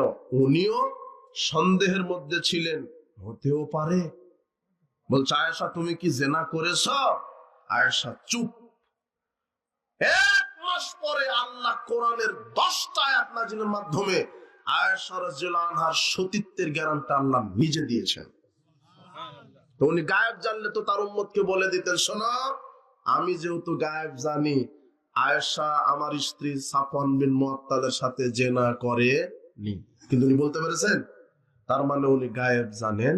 এরকম বহু দলিল দেওয়া যাবে। হ্যাঁ, নবী রাসূলগণ ততটুকুন জানেন যতটুকুন কে জানিয়েছেন? আল্লাহ। যদি কেউ বলে মুহাম্মদ সাল্লাল্লাহু আলাইহি ওয়াসাল্লাম গায়েব জানেন, সে একেবারে অরিজিনাল কাফের হয়ে যাবে, অরিজিনাল মুশরিক। যদি কেউ বলে নবীকে সৃষ্টি না করলে কিছু সৃষ্টি হতো না, সে কাফের। যদি কেউ বলে মুহাম্মদ সাল্লাল্লাহু আলাইহি ওয়াসাল্লাম নূরের তৈরি, তার আকীদার ভিতরে শিরক আছে, এইরকম শিরকি আকীদার ইমাম, খতিব, মুফতি এদের পিছনে সালাত হবে না। যার আকীদা নবী গায়েব জানে, যার আকীদা মুহাম্মদ সাল্লাল্লাহু আলাইহি ওয়াসাল্লাম নূরের তৈরি, যার আকীদা নবীকে তৈরি না করলে কাউকে সৃষ্টি করতেন না আল্লাহ, যার আকীদা পীর কবরে জীবিত আছে, পীর কবরে জীবিত থেকে মানুষের কল্যাণ অকল্যাণ করতে পারে, যার আকীদা পীরের দরগাতে ওরসে নজর নেওয়াজ মানত করলে বালা মুসিবত কেটে যায়, যার আকীদা পীরের সুপারিশ ছাড়া জান্নাত হয় না, এ হলো মুশরিক, এর পিছনে সালাত হবে না। সাবধান, যে তাবিজ বিক্রি করে, তাবিজের ব্যবসা করে, এর পিছনে সালাত হবে না। মুহাম্মদ সাল্লাল্লাহু আলাইহি ওয়াসাল্লাম, এই শোনো, এই যুবক শোনো, তোমার হাতে তাবিজ না, তোমার মা তাবিজ দিয়েছে, তোমার মায়ের কোমরে তাবিজ আছে, তোমার ছোট ভাইয়ের কোমরে তাবিজ আছে। মুহাম্মদ সাল্লাল্লাহু আলাইহি ওয়াসাল্লামের কাছে 10 জন ব্যক্তি আসলে ইসলাম কবুল করবেন বলে, কয়জন? 10 জন। আকবালা ইলাইহি রাহাতুল নবী সাল্লাল্লাহু আলাইহি ওয়াসাল্লাম, রাসূল সাল্লাল্লাহু আলাইহি ওয়াসাল্লামের কাছে 10 জন ব্যক্তি আসলেন ইসলাম কবুল করবে বলে। ফাবায়াতিস সাতান আমসাকা নহিদিন, আল্লাহর নবী 9 জনকে ইসলাম কবুল করালেন, একজনকে ইসলাম কবুল করালেন না। সাহাবীগণ অভিযোগ করলেন, আল্লাহর নবী বায়াতিস সাতান তারাকতা হাদা, আপনি 9 জনকে ইসলাম কবুল করে দিলেন, একজন মানুষের কি দোষ, আপনি তাকে ইসলাম কবুল করালেন না কেন? আল্লাহর নবী বলছেন, ইন্না আলাইহি তামিমা, আমার আল্লাহ আমাকে জানিয়েছেন এই ব্যক্তির শরীরের ভিতরে তাবিজ আছে। এই কথা শোনার সাথে সাথে লোকটি শরীরে তার হাত ঢুকে তাবিজ ছিঁড়ে ফেলে দিলেন। তারপরে মুহাম্মদ সাল্লাল্লাহু আলাইহি ওয়াসাল্লাম তাকে ইসলাম কবুল করিয়ে দিলেন।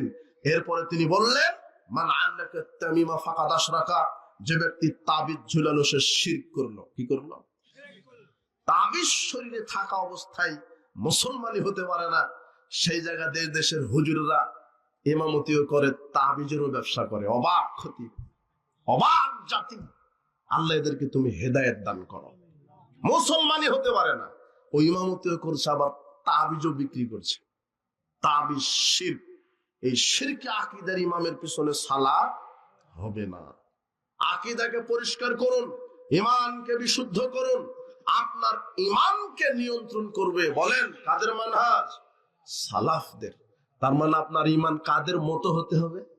আর আল্লাহ বলছেন, ফাইন আমানু বিমিসলি মা আনতুম বিহি, হে মুহাম্মদ সাল্লাল্লাহু আলাইহি ওয়াসাল্লাম, তোমরা যেইভাবে আমার প্রতি ঈমান এনেছো, ওইভাবে যদি অন্য কোনো মানুষ ওইভাবেই যদি ঈমান আনে, আমি তাদেরকেও হেদায়েত দিয়ে দেব। কিন্তু ঈমানটা হতে হবে কাদের মতো? আপনার নিজের মতো করলে হবে না। তাহলে ঈমানটা আপনার নিয়ন্ত্রণ করছে মানহাজুস সালাফ। এবারে আসেন আমল। এবারে কি আমল? আমল কি? ঈমানের পরে ইসলামে কার স্থান? আমলের। ঈমান এনেছেন, এখন সালাত, এখন সিয়াম, এখন হজ, যাকাত, তাসবিহ তাহলিল, কোরআন তেলাওয়াত, দান সাদকা যা আছে, এগুলি সব কি? আমল। এই আমলগুলিও নিয়ন্ত্রণ করবে কাদের মানহাজ? না আপনার বাপ দাদার? হ্যাঁ, সাহাবীদের মানহাজ, রাসূল সাল্লাল্লাহু আলাইহি ওয়াসাল্লামের মানহাজ। তারা যেইভাবে আমল করেছে, আপনাকে ওইভাবে আমল করতে হবে। সালাতের ব্যাপারে রাসূল বলছেন, সাল্লু কামা রাআইতুমুনি উসাল্লি, তোমরা ওইভাবেই সালাত আদায় করো যেইভাবে আমাকে সালাত আদায় করতে দেখেছো। কিভাবে সালাত আদায় করতে হবে? যেভাবে রাসূল সাল্লাল্লাহু আলাইহি ওয়াসাল্লামকে সালাত আদায় করতে দেখেছো, আপনি দেখেছেন। তো সাহাবীরা দেখেছে রাসূল সাল্লাল্লাহু আলাইহি ওয়াসাল্লামকে, তাবেঈগণ সাহাবীদেরকে, তাবে সাহাবীদেরকে, এইভাবে আস্তে আস্তে কিভাবে রাসূল সাল্লাল্লাহু আলাইহি ওয়াসাল্লাম সালাত আদায় করেছেন, হাদিসে কি আছে স্পষ্ট করে বর্ণনা দেওয়া আছে। আপনার সালাতটা হতে হবে কাদের মতো? সালাফদের মতো। আপনার সিয়াম হতে হবে কাদের মতো? সালাফদের মতো। আপনার কোরআন তেলাওয়াত হতে হবে কাদের মতো? আপনার তাসবিহ পাঠ করা হতে হবে কাদের মতো? এক কথায় আপনি যে আমল করবেন, এই আমলটা হতে হবে মুহাম্মদ সাল্লাল্লাহু আলাইহি সাল্লামের তরিকায়। আল্লাহর নবী বলছেন, ইন্নার রাজুলা লিউসাল্লি 60 সানা, সমাজে বহু নারী পুরুষ আছে 40, 50, 60 বছর ধরে সালাত আদায় করছে, মা তুকবালু লাহু সালাতুন, আল্লাহ কিয়ামতের দিনে এক রাকাতও সালাত কবুল করবে না। কেন কবুল করবে না? কার মতো হবে না?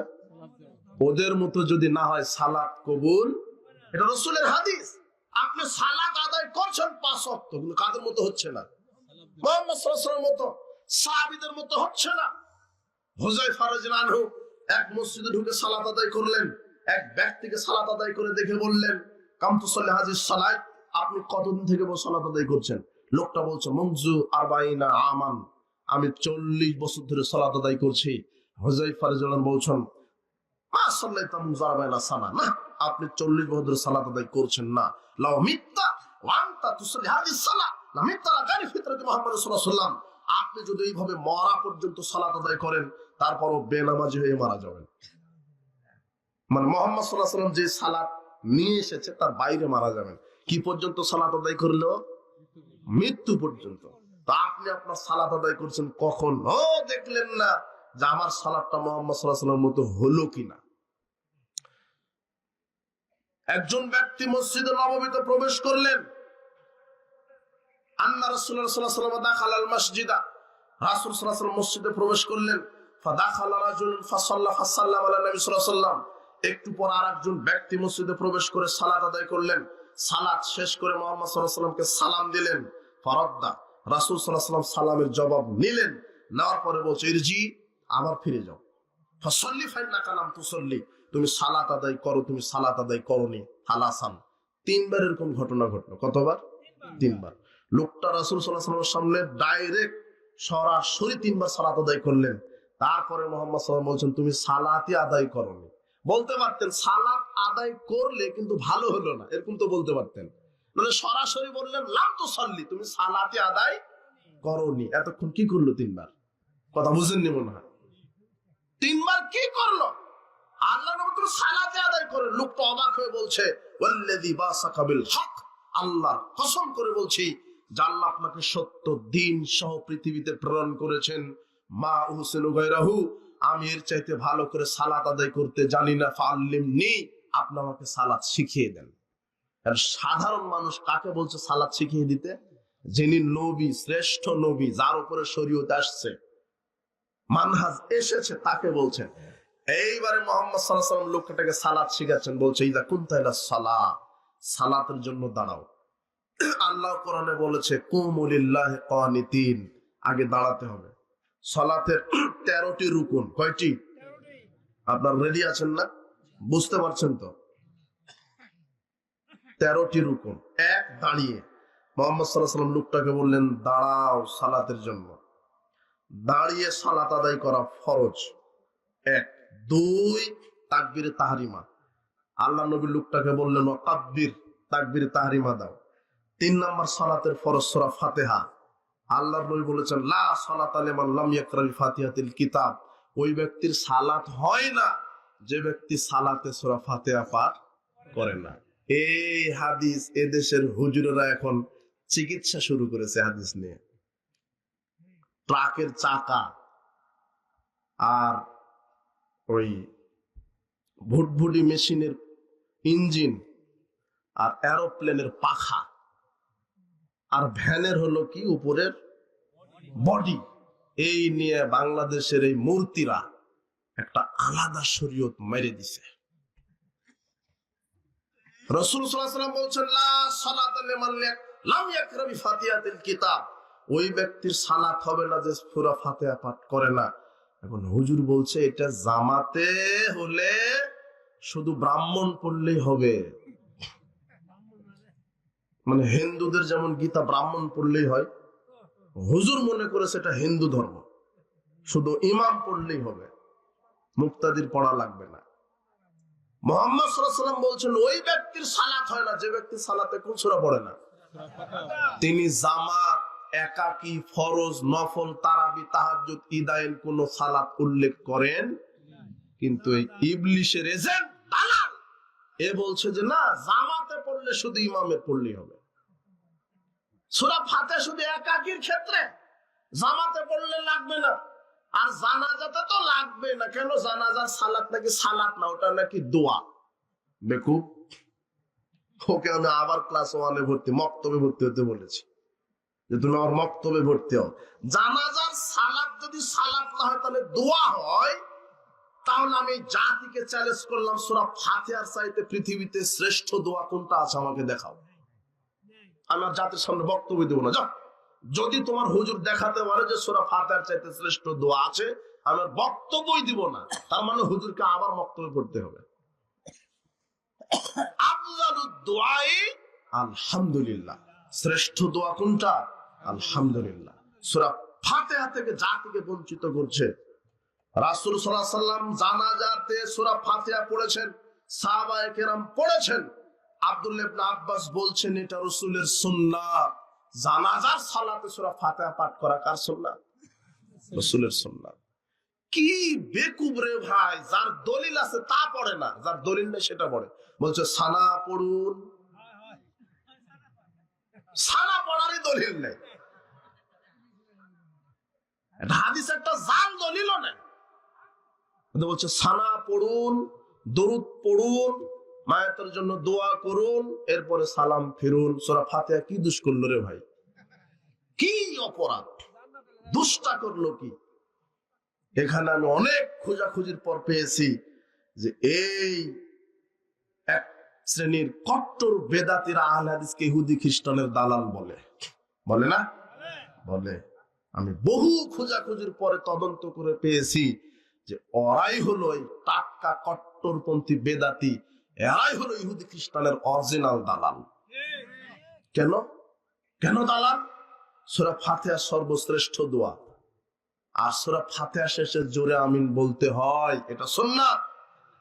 আর রাসূল সাল্লাল্লাহু আলাইহি ওয়াসাল্লাম বলছেন, ইবনে মাজাহ 843 নম্বর হাদিস, আয়েশা রাদিয়াল্লাহু আনহা বলছেন, মা হাসাদাতকুম ইহুদি আলা শাই, মা হাসাদাতকুমুল ইহুদ আলা শাই। ইহুদিরা তোমাদের সাথে শুধু শত্রুতা করে, বিদ্বেষতা পোষণ করে দুইটা কারণে। কয়টা?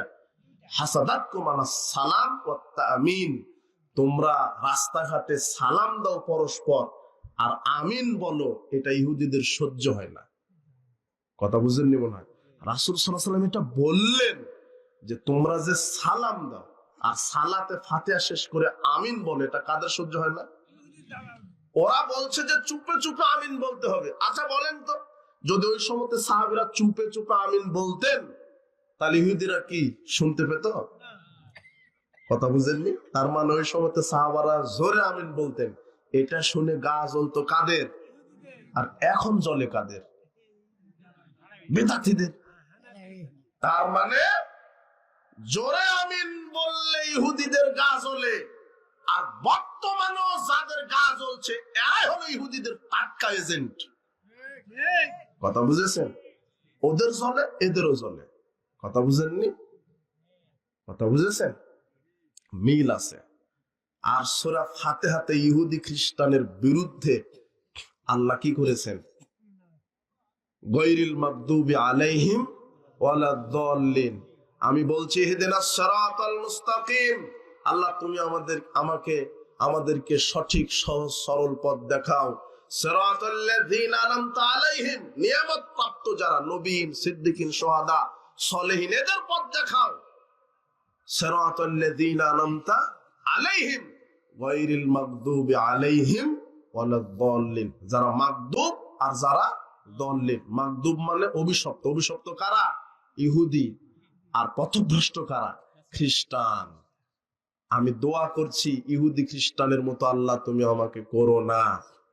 এই জন্যই এরা ঠেকাইছে যে সূরা ফাতিহা পড়তে দেওয়া যাবে। তাহলে ইহুদি খ্রিস্টানের দালাল হলো কারা? এই যুবক তুমি বলো। যখন রমাদান মাস আসে তখন ইফতার লিফলেটে বলে সূর্য ডুববে 6টা 40 আর সতর্কতামূলক দেরি করব 5 মিনিট 6টা 45। রাহু ইবলিস শয়তান। ইবলিসের বর্ণনায় মেরে দিল ফতোয়া। কথা বুঝেননি মনে হয়? আল্লাহ নবী বলছেন লা ইয়াসালুদ্দীনু যাহিরান মাযালান নাসুল ফিতরা, দিন মানুষের উপরে ততদিন বিজয় থাকবে যতদিন মানুষ তাড়াতাড়ি ইফতার করবে। দিন মানুষের উপরে ততদিন বিজয় থাকবে যতদিন মানুষ তাড়াতাড়ি ইফতার করবে। লিআন্নাল ইয়াহুদা ওয়ান নাসারা আখিরুন, ইহুদি খ্রিস্টানরা দেরিতে ইফতার করে। কারা? আর বাংলাদেশে দেরিতে ইফতার করে কারা? দলের নাম না, বিদাতিরা। কথা বুঝেননি? আপনি আঘাত দিচ্ছেন কেন? কাউকে আঘাত দিয়ে কথা বলবেন না। এমনিতেই সাপ মারবেন, লাঠি ভাঙবে না, এভাবে মারতে হবে। কথা বুঝেননি? ও বলছে যে আমাদেরকে ইহুদিদের দালাল বলছে, কিন্তু নগদ 3 মিনিট যোগ করে ইহুদিদের সাদৃশ্যতা অবলম্বন করছে। ওরাও দেরিতে মারে, এই কট্টর বেদাতিরাও সতর্কমূলক দেরিতে মারে। তার মানে যারা দেরিতে ইফতার করছো তোমরাই প্রমাণ করে দিলে তোমরাই টাটকা ইহুদিদের দালাল। মুখ সামনে কথা বলো। কোন আহলে হাদিস কোন ইহুদি খ্রিস্টানের দালালি করে না, শরীরে রক্ত থাকা পর্যন্ত করবে না, শিরক বেদাতের বিরুদ্ধে বলবে। তুমি যতই ষড়যন্ত্র করো, আহলে হাদিসদের দাওয়াতি জাজবাকে তুমি ষড়যন্ত্র করে ঠেকাতে পারবে না ইনশাআল্লাহ। দোয়া রাখি আল্লাহ তোমাকে হাদিসের সঠিক বুঝ দান করুন, সুন্নাহ অনুযায়ী আমল করার তৌফিক দান করুন। উপস্থিত বৈঠকের মুসলিম দিনী ভাই বোন, আমল সালাতটা রাসূল সাল্লাল্লাহু আলাইহি ওয়াসাল্লামের মতো আদায় করতে হবে। রাসূল বলছেন ওই ব্যক্তির সালাত হয় না যে সূরা ফাতিহা পড়ে না। এরপরে রুকু করতে হয়, রুকু থেকে 4 নম্বর সালাতের ফরজ রুকু, 5 নম্বর রুকু থেকে উঠা, 6 নম্বর রুকু থেকে সোজা হয়ে দাঁড়ানো, 7 নম্বর 7 অঙ্গে সেজদা করা। কয় অঙ্গে? সেজদায় গেছেন, পিছনের বৃদ্ধাঙ্গুলিটা মাটির উপরে ছিল, সালাত বাতিল। আল্লাহর নবী বলছেন আল্লাহ আমাকে 7 অঙ্গে সেজদা দিতে বলেছে। কয় অঙ্গে? 7 অঙ্গে। নাক এবং কপাল 1, 2 হাত 3, 2 হাঁটু 5, 2 বৃদ্ধাঙ্গুলি, পায়ের 2 বৃদ্ধাঙ্গুলি 7। সেজদায় গেছেন, একটা বৃদ্ধাঙ্গুলি উপরে ছিল, সালাত কি? বাতিল। 7 অঙ্গে সেজদা করা ফরজ। সালাতের 8 নম্বর রুকন 2 সেজদা। সালাতের 1 নম্বর রুকন কি বললাম? দাঁড়ানো। 2 তাকবীর তাহরিমা। 3 সূরা ফাতিহা। 4 রুকু করা। 5 রুকু থেকে উঠা। 6 রুকু থেকে সোজা হয়ে দাঁড়ানো। এখন রুকু করা, রুকু থেকে উঠা, আপনি বলবেন রুকু থেকে উঠলেই তো হলো, সোজা হয়ে দাঁড়ানো কেন? মানে রুকু করছে অনেক মুসল্লি, উঠার ভান করে সিজদায় চলে যায়। কথা বুঝেননি? ওই ব্যক্তি যদি মরা পর্যন্ত সালাত আদায় করার, সালাত কি? বাতিল। রুকু করা ফরজ, উঠা ফরজ, সোজা হয়ে দাঁড়ানো ফরজ। 7 নম্বর 7 অঙ্গে সিজদা করা। 7 অঙ্গে আপনাকে সিজদা করতে হবে। কথা বুঝেছেন? 8 নম্বর তাদিল আরকান, ধীর স্থিরতার সাথে সালাত আদায় করা। ধীর স্থিরতার সাথে রুকু করবেন যে সময়, সিজদা করবেন ওই সময়, তাড়াহুড়া করে নয়। 9 নম্বর কাদায় আখের শেষ বৈঠকে বসা। 10 নম্বর তাশাহুদ পাঠ করা। 11 নম্বর সালামের মাধ্যমে সালাত শেষ করা। আর 2টা রুকুন ছুটে গেল, তা না আমার মনে হচ্ছে না। তবে সালাতটা আদায় করতে হবে কার তরিকায়? রাসূলের তরিকায়। রাসূলের তরিকায় যদি সালাত আদায় না করেন, সালাত কি? বাতিল। এইভাবে সিয়াম, হজ, কোরআন, যা কিছু। এখন আপনাকে যেটা সংক্ষেপে যেটা আমি বলবো সেটা হলো, যে কোনো আমল করার পূর্বে 5টা জিনিস লক্ষ্য করবেন। কয়টা? 5টা। যে কোনো আমল করার পূর্বে, যে কোনো আমল, 5টা জিনিস। আমলের ক্ষেত্রে কাদের মানহাজ? সালাফদের, রাসূল সাল্লাল্লাহু আলাইহি ওয়াসাল্লাম, সাহাবায়ে কেরাম, এদের মানহাজ। ঈমানের ক্ষেত্রে বুঝিয়েছি, তাই না? এখন আমলের ক্ষেত্রে কয়টা জিনিস দেখবেন? 5টা। 1 স্থান, জায়গা। যে আমল যে স্থানে করেছে কারা? সালাফেরা। জায়গা। 2 সময়। 2 নম্বর কি? যে আমল যে সময় করেছে কারা? সালাফ। বুঝেন, এই মানহাজ না বুঝলে আপনি কিছুই বুঝবেন না। আমল করার পর আপনাকে জাহান্নামে যেতে হবে। 1 স্থান বা জায়গা, 2 সময়, 3 পরিমাণ। কি পরিমাণ? কি পরিমাণ করেছে কারা? সালাফ। আপনাকে ওই পরিমাণই করা লাগবে। 4 কারণ। 4 নম্বর কি? কোন আমল কি কারণে করেছে, ওই আমল ওই কারণে আপনাকেও করতে হবে। 5 পদ্ধতি। বলেন কি? কয়টা হলো? আপনি যে আমলটা করছেন, এই আমলটা সালাফগণ কি পদ্ধতিতে করেছে, মনে থাকবে না?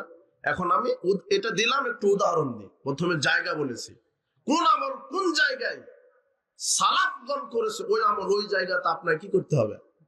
দেখেন, হজ করবেন, বায়তুল মুকাররমে গেলে হজ হবে না? বায়তুল মুকাররম, জাতীয় মসজিদ, 60 পাক দিবেন। আর চট্টগ্রাম কয়েকটা পাহাড়, ওটা সাফা মারোয়া ধরে ঘুর দিবেন। আপনি বলছেন হবে না, কি ফতোয়া জানেন আপনি? টঙ্গীতে গেলে হজ হয়, জানেন না? টঙ্গীর ইস্তেমাতে গেলে হজ হয়, টঙ্গীতে গেলে হজ হয়, এটা হুজুর বলছেই কথা। আর টঙ্গীতে না, কাবা ঘরেও যদি যান, কাবা ঘরে গেছেন, কাবা ঘর তওয়াফ করছেন, সাফা মারোয়া সাই করেছেন, মিনায় গেছেন, মুজদালিফায় গেছেন, মাথা মুন্ডন করেছেন, কুরবানি করেছেন, শয়তানকে পাথর নিক্ষেপ করেছেন, সব ঠিক আছে, হজের কিছুই হয়নি। 1 সেকেন্ডের জন্য হলো আরাফার মাঠে পা না দেওয়া পর্যন্ত হজ হবে না। সে জায়গাতে শয়তান বলছে যে টঙ্গীতে গেলে কি হয়, যেখানে কাবা ঘরে গেলে কি হবে না। টঙ্গী তো বহুদূরের কথা।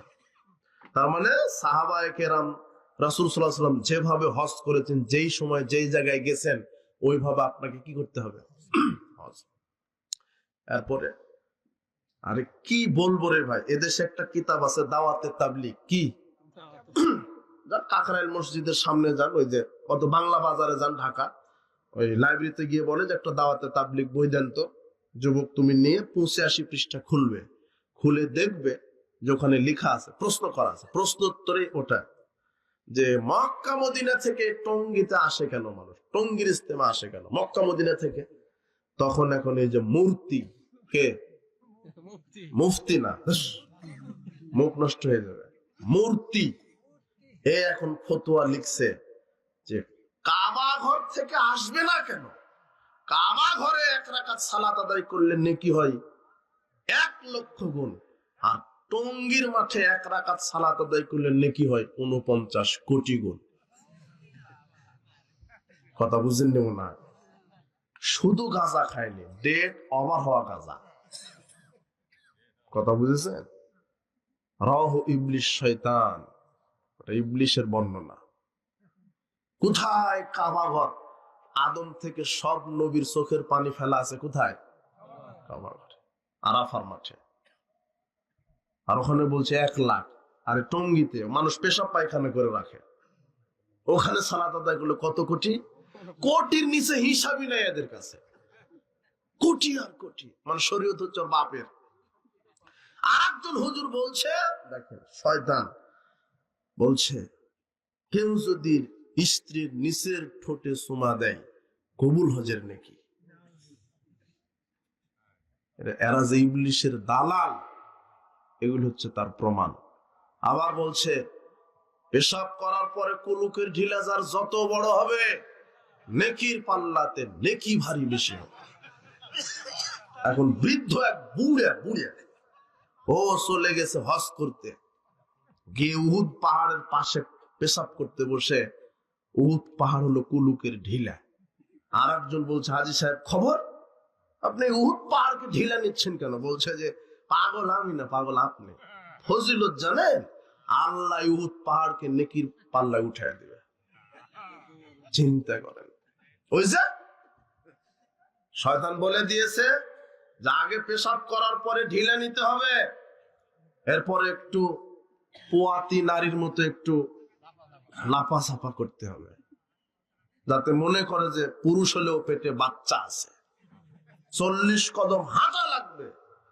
রাসূল বলছেন পুরুষের চাইতে মহিলার পেশাব অপবিত্র বেশি। তাহলে পুরুষ যদি 40 কদম হাঁটে, তাহলে ওর বউ কয় কদম? কথা বুঝেননি? শরীয়ত আলাদা নাকি? এই যে নির্লজ্জের চাইতে ইসলাম কিছু হতে, ইসলাম এরকম নির্লজ্জ বেহায়া ইসলাম আমার নয়, ইসলাম পূত পবিত্র, বলেন আলহামদুলিল্লাহ। রাসূল বলছেন পানি, পানি না থাকলে কুলুক ঢিলা। কথা বুঝেননি? কিন্তু পানি থাকার পরও বলছে কুলুক আগে, এরপরে হাঁটো, এরপরে পানি নাও। যদি টপ করে 1 ফোঁটা পড়ে যায়, তো হাঁটার পরেও যদি পড়ে যায়, তখন দায়িত্ব কে নিবে? পড়তে পারে না। কিন্তু রাসূল সাল্লাল্লাহু আলাইহি ওয়াসাল্লাম বলছেন ইস্তেনজা করো, পেশাব করো, ওযু করো, এরপরে লজ্জাস্থান বরাবর 3 বার পানি ছিটে দাও। তোমার অজান্তে যদি 1 ফোঁটা পড়েও যায়, আল্লাহ তোমাকে পবিত্রই রাখবে। এটা হলো রাসূল সাল্লাল্লাহু আলাইহি ওয়াসাল্লামের বিধান। এই হাঁটাহাঁটি কাশাকাশি, এটা নির্লজ্জ। তাহলে আমাকে দেখতে হবে কাদের মানহাজ, সালাফদের স্থান। এরপরে সময়, ইবাদত করার পূর্বে কি দেখবেন? সময়। আসরেরটা এশার সাথে সালাত আদায় করবেন, হবে না? আসরের সময় ওগুলো বাদ দেন। সময় বোঝাতে আমি যেটা বলবো, কুরবানি কিনেছেন আপনার এই জয়পুরহাট থেকে সবচেয়ে যে বড় গরুর হাট, 12 লক্ষ টাকা দিয়ে উট কিনেছেন, একটা উট। আচ্ছা ষাঁড়ই ধরেন, ষাঁড় কিনেছেন 3 লক্ষ টাকা দিয়ে, বড় ষাঁড় কিনেছেন। কিনে বলছেন, ইমাম সাহেবকে বলছেন, হুজুর সালাত, ঈদের সালাত পরে, বড় গরু তো আগে সালাতের আগে মেরে দেন, কি হবে না? ফতোয়া ঠিক করে দেন, 3 লক্ষ টাকা দামের গরু মারা লাগতো কখন? নামাজের পর। সালাতের পর। মেরে দিছে কখন? সালাতের আগে। হবে? রাসূল বলছেন কেউ যদি সালাতের আগে মেরে দেয়, কুরবানি করে, তাহলে তাকে সালাতের পর আর একটা কুরবানি করতে হবে, না হলে তার কুরবানি। এটা হলো সময়। সময়ে ইবাদত, সালাতের আগে নয় কুরবানি, সালাতের পরে। এটা হলো সময়। 3 নাম্বার মুখস্থ করেন, 1 স্থান, 2 সময়, 3 পরিমাণ। 3 নাম্বার কি? পরিমাণ। যেই পরিমাণ আমল করেছে কে? সালাত। রাসূল সাল্লাল্লাহু আলাইহি ওয়াসাল্লাম, সাহাবায়ে কেরাম। এই যে রমাজান আসছে, তর্ক হবে, বাজ হবে, ডিবেট হবে, বিতর্ক হবে, তারাবি 8 না 20? কথা বুঝেননি? হবে না? রাসূল সাল্লাল্লাহু আলাইহি ওয়াসাল্লাম কয় রাকাত পড়েছে? রাসূল সাল্লাল্লাহু আলাইহি ওয়াসাল্লাম রাত্রের সালাত সর্বোচ্চ 13 রাকাত। কত? 13। 12 পর্যন্ত তাহাজ্জুদ, 1 বিতের, 1 কত? 8 পর্যন্ত তাহাজ্জুদ, 5 রাকাত বিতের, কত হলো? 13। 10 পর্যন্ত তাহাজ্জুদ, 3 রাকাত বিতের, কত হলো? কথা বুঝেননি? সর্বোচ্চ রাতের সালাত কত ছিল? 13। কিন্তু দলিল আছে তো, আপনি 100 রাকাত মেরে দিতে পারবেন। দলিল আছে, দেখবেন হুজুর দলিল দিচ্ছে, সালাতুল লাইলে মাসনা মাসনা। হাদিস কিন্তু ঠিক আছে, বলছে রাত্রের সালাত 2 করে, রাত্রের সালাত এখন 2 করে আপনি পড়তেই থাকবেন। দলিল পাওয়া গেছে রাত্রের সালাত। কাজে তারাবি শুধু 20 পড়বেন কেন? 40 পড়েন, বলছে না মিডিয়াতে? 40 পড়েন, 43 পড়েন, 80 পড়েন, পড়তেই থাকেন। কিন্তু মাওলানা সাহেব, সালাতুল লাইল, এটা রাসূল সাল্লাল্লাহু আলাইহি ওয়াসাল্লামের পদ্ধতি বর্ণনা করা হয়েছে, তিনি কোন ধরনে, কোন পদ্ধতিতে রাত্রে সালাত আদায় করতেন। কয় রাকাত করে? 2 রাকাত করে পড়ে সালাম ফিরিয়ে দিতেন। কিন্তু কত রাকাত? আপনি 2 করে দলিল দিয়ে আপনি 80 রাকাত মারবেন, তাহলে ওই 3 জন আর কি হবে? 3 জন লোক রাসূলের কাছে এসে বলছেন, বিবাহই করব না, বলেনি? আমি সারা রাত সালাত আদায় করব, ঘুমাবো, আমি 365 দিন সিয়াম রাখবো, সিয়াম ভাঙবো। রাসূল বলছেন যে আমার সুন্নাহ অনুযায়ী কেউ যদি আমল না করে, সে আমার উম্মত নয়। এখন আপনি 2 করে মেরা রাসূলের 13 কে ওভারটেক করবেন, তার উম্মত থাকতে পারবেন? কথা বুঝেননি মনে হয়। কথা বুঝেছেন? রাসূল সাল্লাল্লাহু আলাইহি ওয়াসাল্লাম 2 করে পড়তেন, সর্বোচ্চ কত রাকাত? আপনি 2 করে ফতোয়া মেরে দিয়ে বলছেন 42-43 মেরে দেন, হবে না? যেই পরিমাণ করেছেন কে? রাসূল সাল্লাল্লাহু আলাইহি ওয়াসাল্লাম, সালাফগণ, সাহাবায়ে কেরাম। 4 নাম্বার কারণ। 4 নাম্বার কি? কারণ। একটা আমল কি কারণে কিভাবে করা হয়েছে, আমি 2টা উদাহরণ দিব, এই কারণ বুঝতে হবে। দলিল আছে বলে আপনি করবেন, কি কারণে করেছে সেই কারণ দেখতে হবে। 1, বলে না অনেকে সম্মিলিত মোনাজাত কি বিদআত? না, ঢালাও ভাবে বলা যাবে না সম্মিলিত মোনাজাত বিদআত। রাসূল সাল্লাল্লাহু আলাইহি ওয়াসাল্লাম সম্মিলিত মোনাজাত করেছেন, তার দলিল আছে। দলিল কি? সালাতুল ইস্তিসকা, বৃষ্টি প্রার্থনার। বৃষ্টি প্রার্থনার সময় সবাইকে নিয়ে রাসূল সাল্লাল্লাহু আলাইহি ওয়াসাল্লাম সম্মিলিত কি করেছেন? তো আপনি বেদাত বলছেন মানে? কিন্তু কি কারণে সবাইকে নিয়ে দোয়া করেছেন, মোনাজাত করেছেন? বৃষ্টি বন্ধ অথবা বৃষ্টি হওয়ার জন্য। কথা বুঝেননি? ওটা কারণ। কুনুতে নাজেলা যখন পড়েছেন ফরজ সালাতে রুকু থেকে ওঠার পরে শেষ রাকাতে সবাইকে নিয়ে কুনুতে নাজেলা পড়েছেন, ওই সময়তে সবাইকে নিয়ে হাত তুলে কি করেছেন? দলিল নাই আছে? এটা কারণ কোন রাষ্ট্রের বিপক্ষে পক্ষে কারো পক্ষে অভিশাপ করতে হবে, আল্লাহ তাকে গজব দাও, আল্লাহ তাকে রক্ষা করে, এইভাবে দোয়ার জন্য তিনি কুনুতে নাজেলা পড়েছেন। আর বৃষ্টি প্রয়োজন, এই জন্য সাহাবীদেরকে নিয়ে তিনি দোয়া করেছেন। কিন্তু ফরজ 5 ওয়াক্ত সালাতের পরে, জালসার পরে, তাফসীর মাহফিল পরে, বিবাহ বৈঠকের পরে, জানাজা সালাতের পরে, দাফনের পরে, ইদায়নের পরে রাসূল সাল্লাল্লাহু আলাইহি ওয়াসাল্লাম তার জীবনে কোনোদিন সাহাবীদেরকে নিয়ে সম্মিলিত মোনাজাত করেননি। আপনি করছেন মানে কথা বুঝেননি মনে হয়। রাসূল সাল্লাল্লাহু আলাইহি ওয়াসাল্লাম যে আমল যেই কারণে করেছেন, আপনাকে ওই আমল ওই কারণে ওই সময়ে করতে হবে। এটাই হলো মানহাজ, চলার কি পথ। রাসূল সাল্লাল্লাহু আলাইহি ওয়াসাল্লাম করেছেন একভাবে, আপনি করছেন আর একভাবে। রাসূল সাল্লাল্লাহু আলাইহি ওয়াসাল্লাম তার জীবনে 5 ওয়াক্ত ফরজ সালাতের পরে সাহাবীদেরকে নিয়ে সম্মিলিত মোনাজাত করেন। কাবা ঘরের ইমামও যদি করে তবুও বেদাত হবে। কে করেনি? কে করেনি? রাসূল করেন। মুহাম্মদ সাল্লাল্লাহু আলাইহি ওয়াসাল্লাম করেন, এই জন্য বেদাত।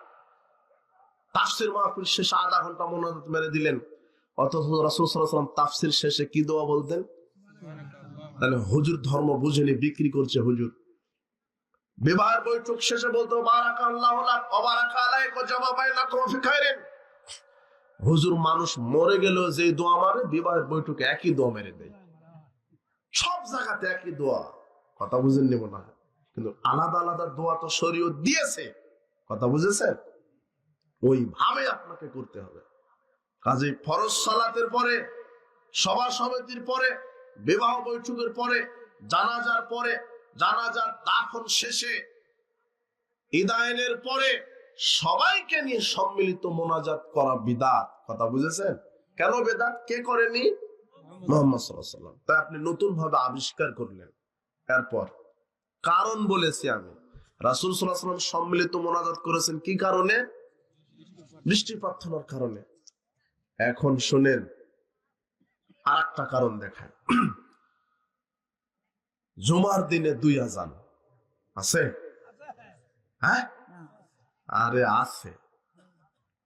ও উসমান রাদিয়াল্লাহু আনহু দলিল দিচ্ছে না? উসমান রাদিয়াল্লাহু আনহু 2 আযান চালু করেছে, কাজে করলে ক্ষতি কি? ও দলিল বুঝেছে কিন্তু মানহাজ বুঝেনি। উসমান রাদিয়াল্লাহু আনহু 2 আযান দিয়েছেন, আমল করতে গেলে একটা কারণ দেখতে হয় বলেছে, তাই না? কারণ ওসমান রাদিয়াল্লাহু আনহু কি আমল কোন কারণে করেছেন? ওই সময়তে মাইক ছিল, ঘড়ি ছিল না। জাওরা নামক বাজারে লোকজন ক্রয় বিক্রয়ে ব্যস্ত, সময়ের জ্ঞান, মাইক নাই। ওসমান রাদিয়াল্লাহু আনহুর ইস্তেহাদ যে যাও প্রথম একটা আযান জাওরা নামক বাজারে গিয়ে দিয়ে আসো,